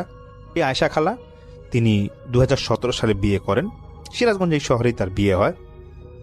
তো বিয়ার প্রথম রাতে তিনি যখন শ্বশুর বাড়ি যায়, রাতে 3টা কি 3:30টার দিকে ওনার কোনো একটা কারণে ওয়াশরুমে যেতে হবে। তো উনি যেই ঘরে ছিল, ঘর থেকে বের হয়ে উঠানের সামনে ছিল ওয়াশরুমটা, তিনি একাই ওয়াশরুমে যাচ্ছিল। কেন জানি ওনার মনে হচ্ছিল যে ওয়াশরুমের পাশে যে গাছটা আছে সেই গাছের ঠিক উপরে একটা আগুনের দলার মতো কিছু একটা আছে। উনি তা মনে করে যেটা চোখের ভুল হবে। উনি তখন ওয়াশরুমে যায়। ওয়াশরুমের কাজ শেষ করে তুমি যখন আবার রুমের দিকে আসতে যাবে, তিনি আবার দেখছে পিছে তাকিয়ে যে আগুনের দলা যেটা ছিল সেটা উপর থেকে নিচে নামছে। আশা খালা তখন তিনটা দেখে বেশ ভয় পেয়ে যান এবং তিনি তার রুমে এসে পড়েন। রুমে এসে ওনার হাজব্যান্ডকে বলে যে আমি এরকম একটা কিছু দেখেছি, তুমি একটু বের হবা। সে আশা খালা হাজব্যান্ড বলতেছে, দেখো কিছু মনে করো না, তোমাকে তো হয়তো বলা হয় নাই, আমাদের বাসায় এরকম জিনদের আনাগোনা আছে, এরকম অনেক সময় অনেক কিছু দেখা যায় রাতে, তো এগুলো ভয় পাবা না, ওরা কোনো ক্ষতি করে না। আর এরকম এরকম সান্ত্বনা দেয়, বলছে যে কাজ করেও সকালে এটা আম্মাকে বলবো, আমাদের বাসায় একটা কবিরাজ আসে, সেই কবিরাজ এটা সমস্যার সমাধান করে দেয়। যদি কবিরাজ তোমাকে ঝাড়ফুঁক দিয়ে দেয়, তুমি এগুলো আর কখনো কিছু দেখবা না। পরের দিন সকালে আশা খালার সেই শ্বশুর শাশুড়িকে জানানো হয়। তো ওনার শ্বশুর এগুলো আসলে খুব একটা পাত্তা দেয় না, কারণ সেই শ্বশুর ছিল মসজিদের ইমাম। আর আশা খালার যে শাশুড়ি ছিল তিনি বলে যে আচ্ছা ঠিক আছে, মাত্র তো বিয়ে হলো, 3-4 দিন যাক, তখন আমি তোমাকে কবিরাজের কাছে নিয়ে যাব, সেই কবিরাজ তোমাকে ঝাড়ফুঁক দিয়ে দিবে, কোনো একটা সমস্যা হবে না। তারপর সেই কবিরাজের কাছে যাওয়া হয়। কবিরাজ ঝাড়ফুঁক দেওয়ার পর 5-6 মাস কেটে যায়, আশা খালার খুব একটা সমস্যা হয় না। তো 5-6 মাস যাওয়ার পর কোনো একদিন দুপুরে আশা খালা ওনার উঠানের পাশে রান্নাঘরে রান্না করছিল, ওনার শাশুড়ি উঠানেই কাজ করছিল, আর ওনার শ্বশুর ছিল ওনাদের ভিতরের রুমে। সেই মুহূর্তে আয়শা খালার চাচা শ্বশুর বাসায় আসে। তো চাচা শ্বশুর এসে সেই শ্বশুরের সাথে তিনি কথাবার্তা বলতে থাকে জমি জমা নিয়ে। একটা পর্যায়ে ওনাদের মধ্যে কথা কাটাকাটি হয়। কথা কাটাকাটিটা এমনভাবে চলে যায় যে আয়শা খালার শাশুড়ি শ্বশুর সেই চাচা শ্বশুরের মধ্যে বেশ ঝগড়াঝাটি হয়, এবং সেই চাচা শ্বশুর আয়শা খালার শ্বশুর শাশুড়িকে মারতে আসে। এমন সময় আয়শা খালা সেই চাচা শ্বশুরকে একটু শাসায় এবং বলতেছে যে আপনি যেখানে আসছেন এরকম কেন করতেছেন, এটা তো আপনার মুরব্বী। এক কথা দুই কথায় হাতাহাতির মতো অবস্থা হয়ে যায়। তখন সীতা শ্বশুর কথায় কথায় বলতেছে যে তুমি তো নতুন বউ, এই বাড়িতে আসছো, তুমি তো কিছুই জানো না। আচ্ছা ঠিক আছে, তুমি কিভাবে এই বাড়িতে টিকে থাকো তোমাকে দেখা যাবে। তখন আয়শা খালা উনি তার চাচা শ্বশুরকে খুব বাজেভাবে গালাগালি করে এবং তারপর বলে যে আপনি বাড়ি থেকে বের হয়ে যান, কীভাবে কী করতে হবে এটা আমি দেখে নিব। খুব বাজেভাবে ওনাদের মধ্যে কথাবার্তা হয়। তো সেই চাচা শ্বশুরও খুব শাসায় যায় ওনাকে, তো বলতেছে যে তুমি কিভাবে টিকে থাকো এটা আমি দেখবো, আমাকে আর ভয় দেখাবে না। তারপর চলে যাওয়ার পর দিন কয়েকদিন ভালোই যাচ্ছিল। তো আয়শা খালার মধ্যে কিছুটা পরিবর্তন দেখা যায় 3-4 দিন যাওয়ার পর।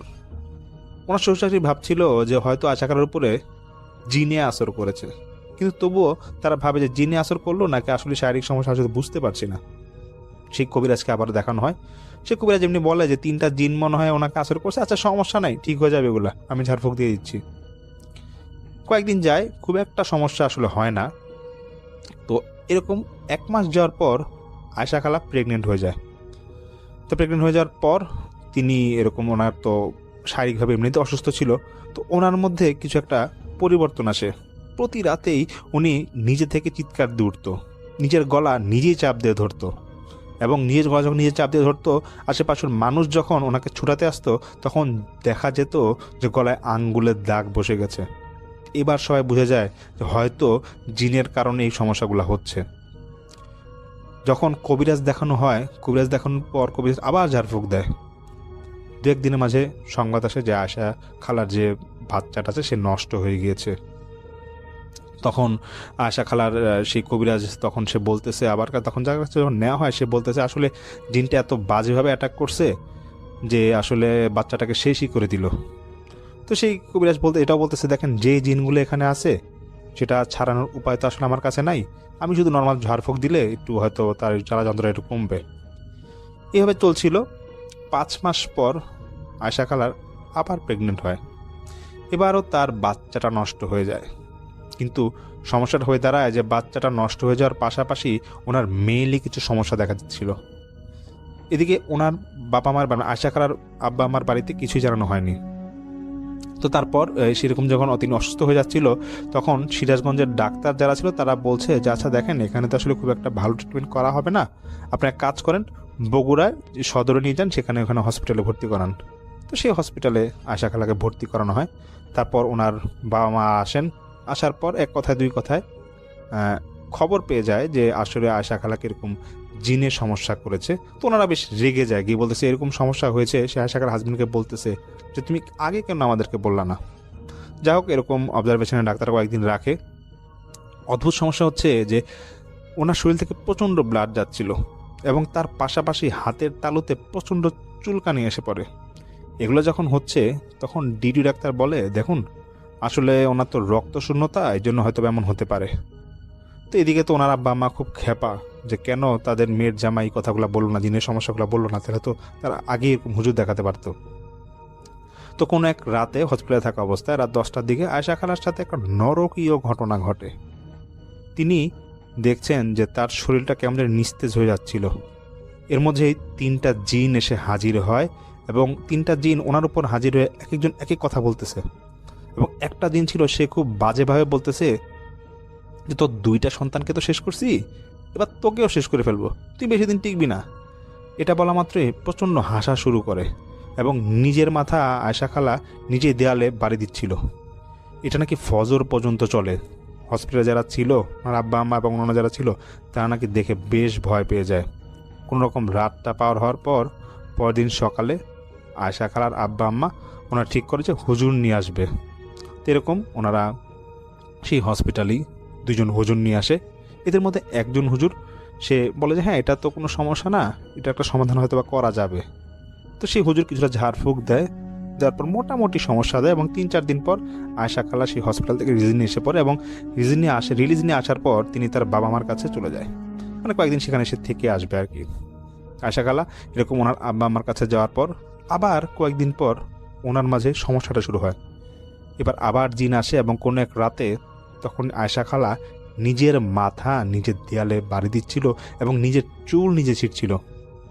যিনি আমাকে ঘটনা পাঠিয়েছেন জুবাইর মাহমুদ ভাই, তিনি নাকি তখন সেখানে উপস্থিত ছিল। তিনি দেখে যে তার আয়শা খালা নিজের নখ দিয়ে নিজের শরীরে খামচি মারছে এবং মাংস তৈরি ফেলছে। এগুলো যখন হচ্ছিল তখন ওনারা নাকি বেশ ভয় পেয়ে যায়। এবার ওনারা দেখে যে জিনগুলা আয়শা খালা খুব অত্যাচার করতে থাকে এবং একটার পর একটা 3টা জিন ছিল, একটার পর একটা নাকি কথা বলছিল বিভিন্ন কণ্ঠে এবং শুধু একটা কথাই বলছিল যে আয়শা খালাকে নাকি মেরেই ফেলবে। এগুলো যখন হচ্ছিল তখন ঘরের সবাই বেশ ভয় পেয়ে যায়। হঠাৎ করে 3টা জিন নাকি উধাও হয়ে যায় এবং আয়শা খালা তখন চিৎকার দিয়ে বলে যে আল্লাহ ছাড়া আমাকে আর কেউ বাঁচাতে পারবে না। এগুলো নাকি একটার পর একটা চিৎকার দিয়ে থাকে। আবার জিনগুলো আসে, আসার পর আয়শা খালার নিজের গলা নিজে চিপ দিয়ে ধরে রাখছিল। যখন ওনার গলা থেকে হাতগুলো ছাড়ানো হয় তিনি তখন মেঝের মধ্যে গড়াগড়ি করা শুরু করে এবং ওনার শরীরে দেখে মনে হচ্ছিল যে ওনাকে কেউ চাবুক দিয়ে পিটিয়েছে। একটার পর একটা যখন সমস্যা হচ্ছে তখন তিনি কেন জানি কালচে হয়ে যাচ্ছিল এবং মনে হচ্ছিল যে ওনার শ্বাস নেওয়াটা খুব খুব সমস্যা হয়ে যাচ্ছে। এমন সময় ওনার যে আয়শা খালার যে মা ছিল তিনি তখন সেই হুজুরকে ফোন দেয়, যে হুজুরটা বলেছিল যে সমাধান করা যাবে। তো সেই হুজুর শুধু এতটুকুই বলে যে কোনো রকম আপনার এরকম যে আছে রোগী আছে তাকে ধরে রাখেন, আমি আসছি এবং দেখবেন যে জিনটা যাতে না যায়, জিনটা থাকুক এবং ওর সাথে একটু কথা বলার চেষ্টা করেন। তখন আয়শা খালার মা এবং ওনারা যারা ছিল জিনটার সাথে একটু কথা বলার চেষ্টা করে, কিন্তু আয়শা খালা সেই জিনটা অত্যাচার করেই যাচ্ছিল। হুজুর প্রায় আধা ঘন্টা পর আসে এবং আসার পর সেই হুজুর এসেই বলতেছে যে আপনারা একটা কাজ করেন, আশেপাশে যদি ডালিম গাছ পান, ডালিম গাছের একটা চিকন ডাল সেটা 1 কোপ দিয়ে কাটবেন এবং 1.25 হাত কালো সুতা নিয়ে আসবেন। তারপর সেগুলো নিয়ে আসা হয়। তো নিয়ে আসার পর সেই হুজুর নাকি কোরআনের আয়াত পড়ছিল এবং একটা একটা আয়াত পড়ার পর সেই কালো সুতাটা গিট মারছিল। গিট মারার পর সেই সুতাটা আয়শা খালার ডান হাতের কোণে আঙ্গুলের কাছে বেঁধে দেয় এবং উনি ডালিম গাছের ডালটা দিয়ে সুতাটার উপর বাড়ি মারছিল। একটা একটা করে বাড়ি মারছে এবং বাড়ি মারার সাথে সাথে সেই জিনটা নাকি চিৎকার দিয়ে উঠছিল। এবং আশ্চর্যের বিষয় হচ্ছে বাড়ি মারার সাথে সাথে আয়শা খালার শরীরে যে দাগগুলো ছিল একটা করে মানে যে জিনটা যে মেরেছিল একটা দাগ ছিল, শরীরে বিভিন্ন দাগ ছিল, সেই দাগগুলো নাকি আস্তে আস্তে করে উঠে যাচ্ছিল। একটা পর্যায়ে সেই হুজুর দেখছে যে জিনগুলো নাকি ক্লান্ত হয়ে গিয়েছিল। তখন সে হুজুর আয়শা খালার উপর ভরকা জিনগুলোকে বলতেছে যে তোরা বল কোথা থেকে এসেছিস, কিন্তু সেই জিনগুলো কিছুই বলে না, তো অনেক চিৎকার করে যাচ্ছিল। সে হুজুরে বলছে যে তোরা কতক্ষণ বোবাভাবে থাকবি দেখবো। হুজুর যখন সে সুতার উপর একটানা অঝরে বাড়ি দিয়ে থাকে তখন জিনগুলো নাকি খুবই ছটফট করে। তখন সামান্য পান এবং চূর্ণের সাথে কিছু একটা মিশায় আয়শা খালার নাকের সামনে ধরা হয়। তখন সেই আয়শা খালার ভিতরে থাকা জিনগুলো বলে ওঠে যে আমরা তো এখানে ইচ্ছা করে আসি নাই, আমাদেরকে তো এখানে পাঠানো হয়েছে। তখন সে হুজুর বলে কে পাঠাইছে বলতো? সেই জিনগুলা বলতেছে যে আমাদের সর্দার বলবে। তো তিনজনের মধ্যে যে একটু বয়স্ক জিন ছিল সে বলতেছে ওই যে মনে নাই আয়শার যে একটা চাচা শ্বশুর আছে একবার নাকি ঝগড়া করছিল, সেই লোকই তো পাঠাইছে আমাদেরকে, এর জন্যই তো আমরা এখানে আসছি। তখন সেই হুজুর বলতেছে কোন চাচা শ্বশুর নাম বলতো। নাম বলা হয়, পরিবারের যে বাকি সদস্যরা ছিল তারা বুঝে যায় যে আসলে কবে কোন কারণে এই জিনগুলোকে পাঠানো হয়েছে। তখন সেই হুজুর বলতেছে ঠিক আছে পাঠাইছে, কোনো সমস্যা নাই, এখন তো এখানে চলে যেতে হবে। জিনগুলো বলতেছে যে না আমরা এখান থেকে যেতে পারবো না। এক কথা দুই কথা নাকি জিনদের সাথে খুব তর্কাতর্কি হয়। তখন একটা বোতল ম্যানেজ করতে বলা হয় এবং সেই বোতলের ভিতর 3টা জিনকে সেই হুজুর ভরে ফেলে। আর সেই চাচা শ্বশুর এটা করতেই পারে কারণ তিনি একজন কবিরাজ ছিলেন, তিনি নাকি এরকম জিন চালান দিত। যাই হোক সেই জিনগুলোকে বোতলবন্দি করা হয় এবং বোতলবন্দি করার পরে সেই হুজুর আয়শা খালার যে হাজবেন্ড ছিল তাকে বলতেছে যে বোতলটা আপনাদের ঘরে রেখে দিবেন এবং যদি সময় হয় কোনো একটা সময় এটা কোনো একটা কবরস্থানে বোতলটা পুঁতে দিবেন, মাটির নিচে পুঁতে দিবেন, দেখবেন এটা সমস্যা হবে না। তবে এটা আপাতত করা দরকার না, আরও পরে করেন, আর বোতলটা খুব সেফ রাখবেন যাতে এটা না ভাঙে। এদিকে তো তারপর আর আয়শা খালার খুব একটা সমস্যা হয় না, সেই হুজুর সেখান থেকে চলে যায়। কয়েকদিন পর কোনো একটা কারণে সেই আয়শা খালার যে হাজব্যান্ড ছিল তিনি সেই বোতলটা মানে ওনার হাত থেকে পড়ে যায় এবং বোতলটা ভেঙে যায়। ভেঙে যাওয়ার পর আয়শা খালা আবার অসুস্থ হয়ে পড়ে। এদিকে আয়শা খালার যে চাচা শ্বশুর ছিল তাদের সাথে খুব একটা সম্পর্ক ভালো ছিল না দেখে ওনাকে কিছু বলাও যাচ্ছিল না। একবার নাকি ওনাকে বলা হয়েছিল এটাকে আপনি নাকি জিন চালান দিয়েছেন, যে সেই লোক তিনি অস্বীকার করেন। এদিকে আয়শা খালা আবার অসুস্থ হয়ে যেতে থাকে। এবার সেই হুজুর বলতেছে যে দেখেন কি আর করা, এটা তো আপনাদের ভুলের কারণে জিনগুলো বের হয়ে গেছে, এখন তো আমি এখান থেকে কিছু আর করতে পারবো না। তো আয়শা খালার হাজব্যান্ড উনি তার চাকরির সুবাদে তখন মানিকগঞ্জ চলে যায়। তো এরকম তো মাঝে মাঝে তার সমস্যা হচ্ছিল। তখন মানিকগঞ্জে এক কবিরাজের কাছে নিয়ে যাওয়ার পর সেই কবিরাজ বড় মাপের কবিরাজ ছিল, তো তিনি আয়শা খালাকে এরকম একদিন ডাকার পর সব ঘটনা শোনার পর সেই কবিরাজও বলে যে হ্যাঁ এটা তো সেই চাচা শ্বশুর এই লোকটাই করছে। তো এখন দেখেন এই জিনগুলোকে একমাত্র মেরে ফেলা ছাড়া কোনো উপায় নাই, এগুলো তো খারাপ জিন, এগুলাকে না মারা পর্যন্ত এরা আপনার সমস্যা করেই থাকবে।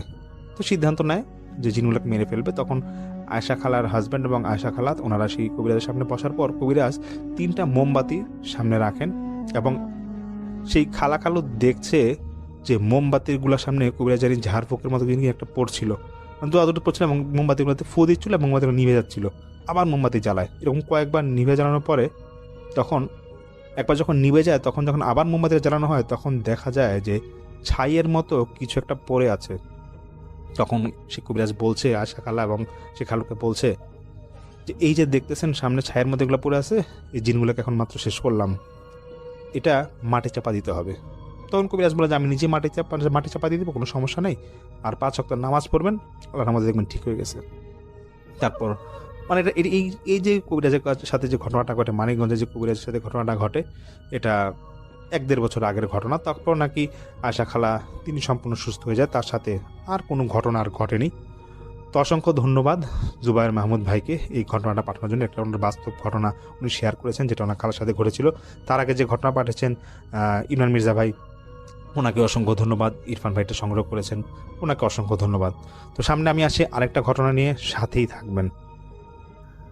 চলে যাচ্ছি সাজিদ ভাইয়ের কাছে, তার ঘটনা শুনে আসবো। আসলে আমরা আপনাদেরকে একটা ছোট্ট ইনফরমেশন দিতে চাই যে বৌদ্ধ ধর্মাবলম্বীর যে মেয়েটির ঘটনা আমাদের কাছে এসছে সেটা পুরোপুরি না আসার কারণে আমরা তা এই এপিসোডে শেয়ার করতে পারছি না। তবে এতটুকু আপনাদেরকে বলছি যে আমরা সেটা শেয়ার করবো নেক্সট এপিসোডে। অবশ্যই অবশ্যই আশা করছি তার মধ্যে চলে আসবে ঘটনাটা, এবং ঘটনাটা বেশ জমজমাট একটি ঘটনা, সুতরাং মিস করবেন না আশা করছি। এবং আমরা চলে যাব সরাসরি সাজিদ হাসান ভাইয়ের কাছে তার ঘটনা শুনে আসার জন্য, এবং আমাদের সাথে শেষ পর্যন্ত থাকবেন যাতে আপনাদের কাছে আমরা ভালো ভালো আরও কিছু ঘটনা দিতে পারি, এবং আপনারা সবাই মনোযোগ সহকারে প্রত্যেকটি ঘটনা শুনবেন এই প্রত্যাশা। রাত যত গভীর হয় পৃথিবীর নীরবতা তত ভারী হয়ে ওঠে। মানুষ ভাবে সবাই ঘুমিয়ে আছে, কিন্তু সত্যটা হচ্ছে রাতের একটা সময় আছে যখন মানুষের জগৎ আর অদেখা জগতের মাঝের দেয়ালটা খুবই পাতলা হয়ে যায়। সেই সময়টাতেই শুরু হয় ফিসফিসানি। দেয়ালের কোণে, জানলার ওপরে, অন্ধকারের ভেতরে কেউ একজন হাঁটে, কেউ একজন তাকিয়ে থাকে, কেউ একজন অপেক্ষাও করে। আজকের গল্পটা ঠিক সেই সময়ের একটা হারানো রাত। একটা মানুষ যে ভুল সময়ে ভুল জায়গায় চলে গিয়েছিল, আর তারপর যা ঘটেছিল তা এত ভয়ঙ্কর, এত অস্বাভাবিক যে এখনও সেই জায়গার নাম শুনলেই গ্রামের মানুষ রাতের দিকে ভয় বাড়িতে বের হয় না। যদি তোমার বুক দুর্বল না হয় তাহলে ঘুমিও না। আর যদি তুমি দুর্বল হও, যদি একা ঘুমাও, যদি অন্ধকারে ভয় পাও, তাহলে এখনই এই ভিডিওটা বন্ধ করে দিও। কারণ আজকের গল্প শুধু শোনার নয়, মাথার ভেতর ছায়ার মতো ঘুরে বেড়াবে। যারা থেকে গেল তোমরা সাহসী। এখন তোমাদের সামনে খুলে যাচ্ছে এমন এক দরজা যেটা একবার খুললে আর আগের মতো থাকা যায় না। গভীর নিঃশ্বাস নাও, চারপাশে আলোটা একটু কমিয়ে দাও এবং প্রস্তুত হও অন্ধকারের ভেতরে লুকিয়ে থাকা অভিশপ্ত সত্যের মুখোমুখি হতে। এখনই শুরু হচ্ছে আজকের ভয়ঙ্কর রাতের গল্প। শহরের প্রান্তে এক পুরনো রেল লাইন ছিল।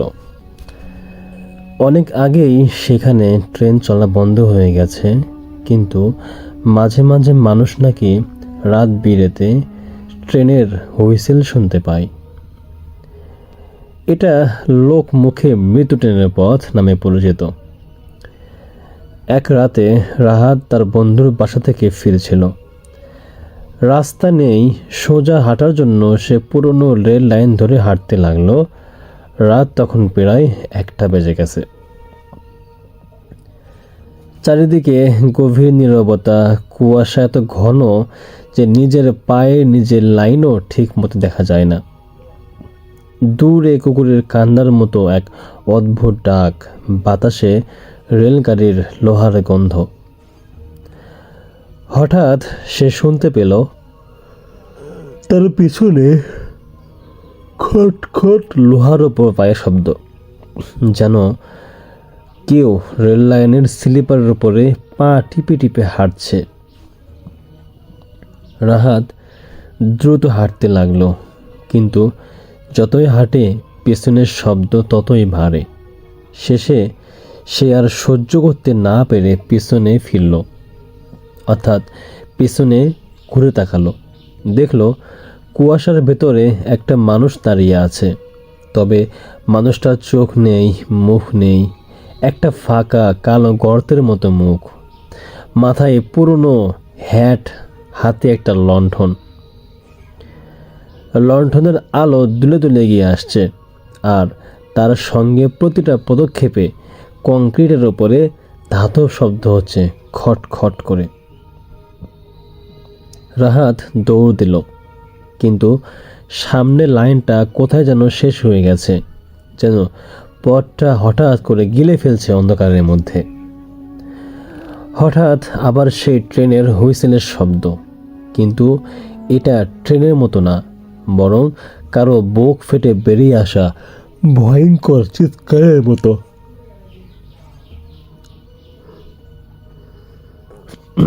এখন পাশ থেকে বলতেছে যে পাছা ঘুরাস না, এগাই আয়। রাহাত কাঁপতে কাঁপতে সামনে এগোয়, দেখে লাইন ভেঙে গেছে, নিচে গভীর খাদ। তার কয়েক পা দূরেই আবার সেই মানুষটা দাঁড়িয়ে আছে। হঠাৎ অন্ধকারের ভেতর থেকে আরেকটা ভয়ঙ্কর শব্দ। রেল লাইনের নিচ থেকে কেউ পাথরে হাত ঘষছে, যেন লোহার নখ দিয়ে মাটিতে আঁচড় কাটছে কেউ। রাহাত চিৎকার করে পেছনে ফিরে দৌড়ে চলে যায়। দৌড়াতে দৌড়াতে অনুভব করলো কেউ তার এক কদম পেছনে দৌড়াচ্ছে, কখনো ধীর, কখনো খুব দ্রুত। আর তার কানে ফিসফিস করে বলে, আজকেও একজন গেল, ফিরে আসবে না তো। রাহাত অবশ্যই লাইনেরও বাইরে এসে পড়ে যায়। জ্ঞান ফেরার পর দেখে গ্রামবাসীরা সবাই ঘিরে দাঁড়িয়ে আছে। এক বৃদ্ধা বলল, রাতের লাইনে যাস না বাবা, 5 বছর আগে এক ট্রেন লাইনচ্যুত হয়েছিল, অনেক মানুষ মরেছিল, ওরা ঠিক এমন রাতেই ফিরতে আসে। রাহাত কাঁপতে কাঁপতে দেখল তার জুতা ভিজে কাদা হয়ে গেছে, আর কাদার সাথে লেগে আছে লোহার ধুলোর মতো ধাতব গুঁড়া। ওই রাতের পর থেকে রাহাত আর কখনো ট্রেন লাইন ধরে হাঁটেনি। কিন্তু আজও মাঝরাতে লোকজন শোনে একটা লণ্ঠনের আলো হালকা দুলে দুলে গিয়ে আসছে, আর সেই ভয়ঙ্কর শব্দ খটখট। রাহাতের মৃত ট্রেনের পথ ধরে লাইনের ধুলো মুছে বাড়ি ফিরলেও রাহাতের মনে হচ্ছিল যেন কেউ তাকে সবটা সময়ের জন্য অনুসরণ করছে। ওই রাত থেকে শুরু হলো অদ্ভুত সব ঘটনা। প্রথম রাত, ঘুমাতে যাওয়ার পর জানালার কাছে টক টক করে শব্দ হতো,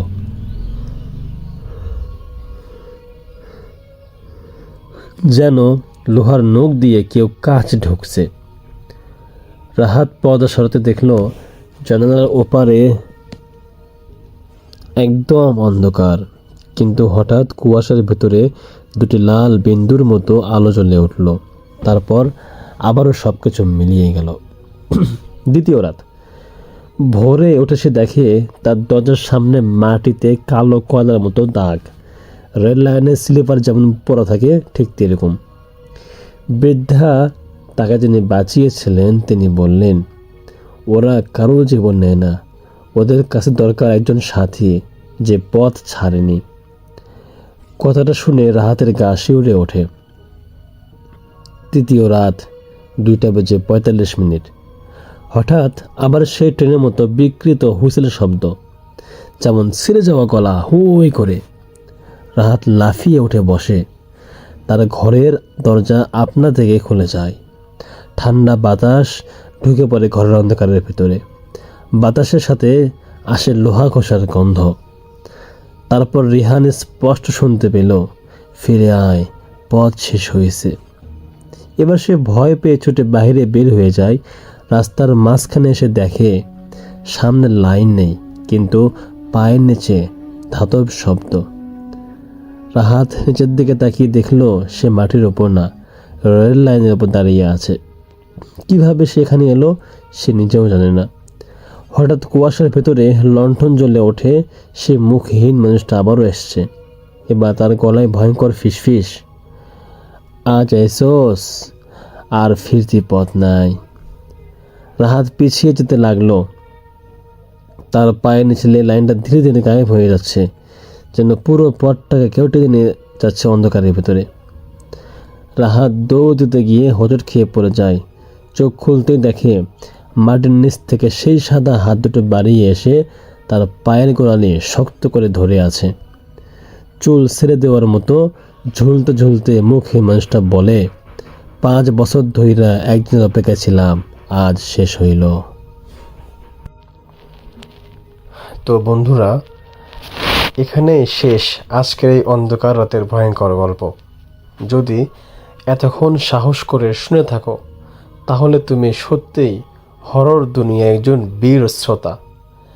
গল্পের প্রতিটা মুহূর্তে ঠান্ডা শিহরণ, ফিসফিসে শব্দ আর অন্ধকারে চাপা ভয় সব তোমাদের সাথে শেয়ার করতে পেরে আমারও গা শিউরে উঠছে এখনও। গল্পটা কেমন লাগলো কমেন্টে জানাতে ভুলবে না।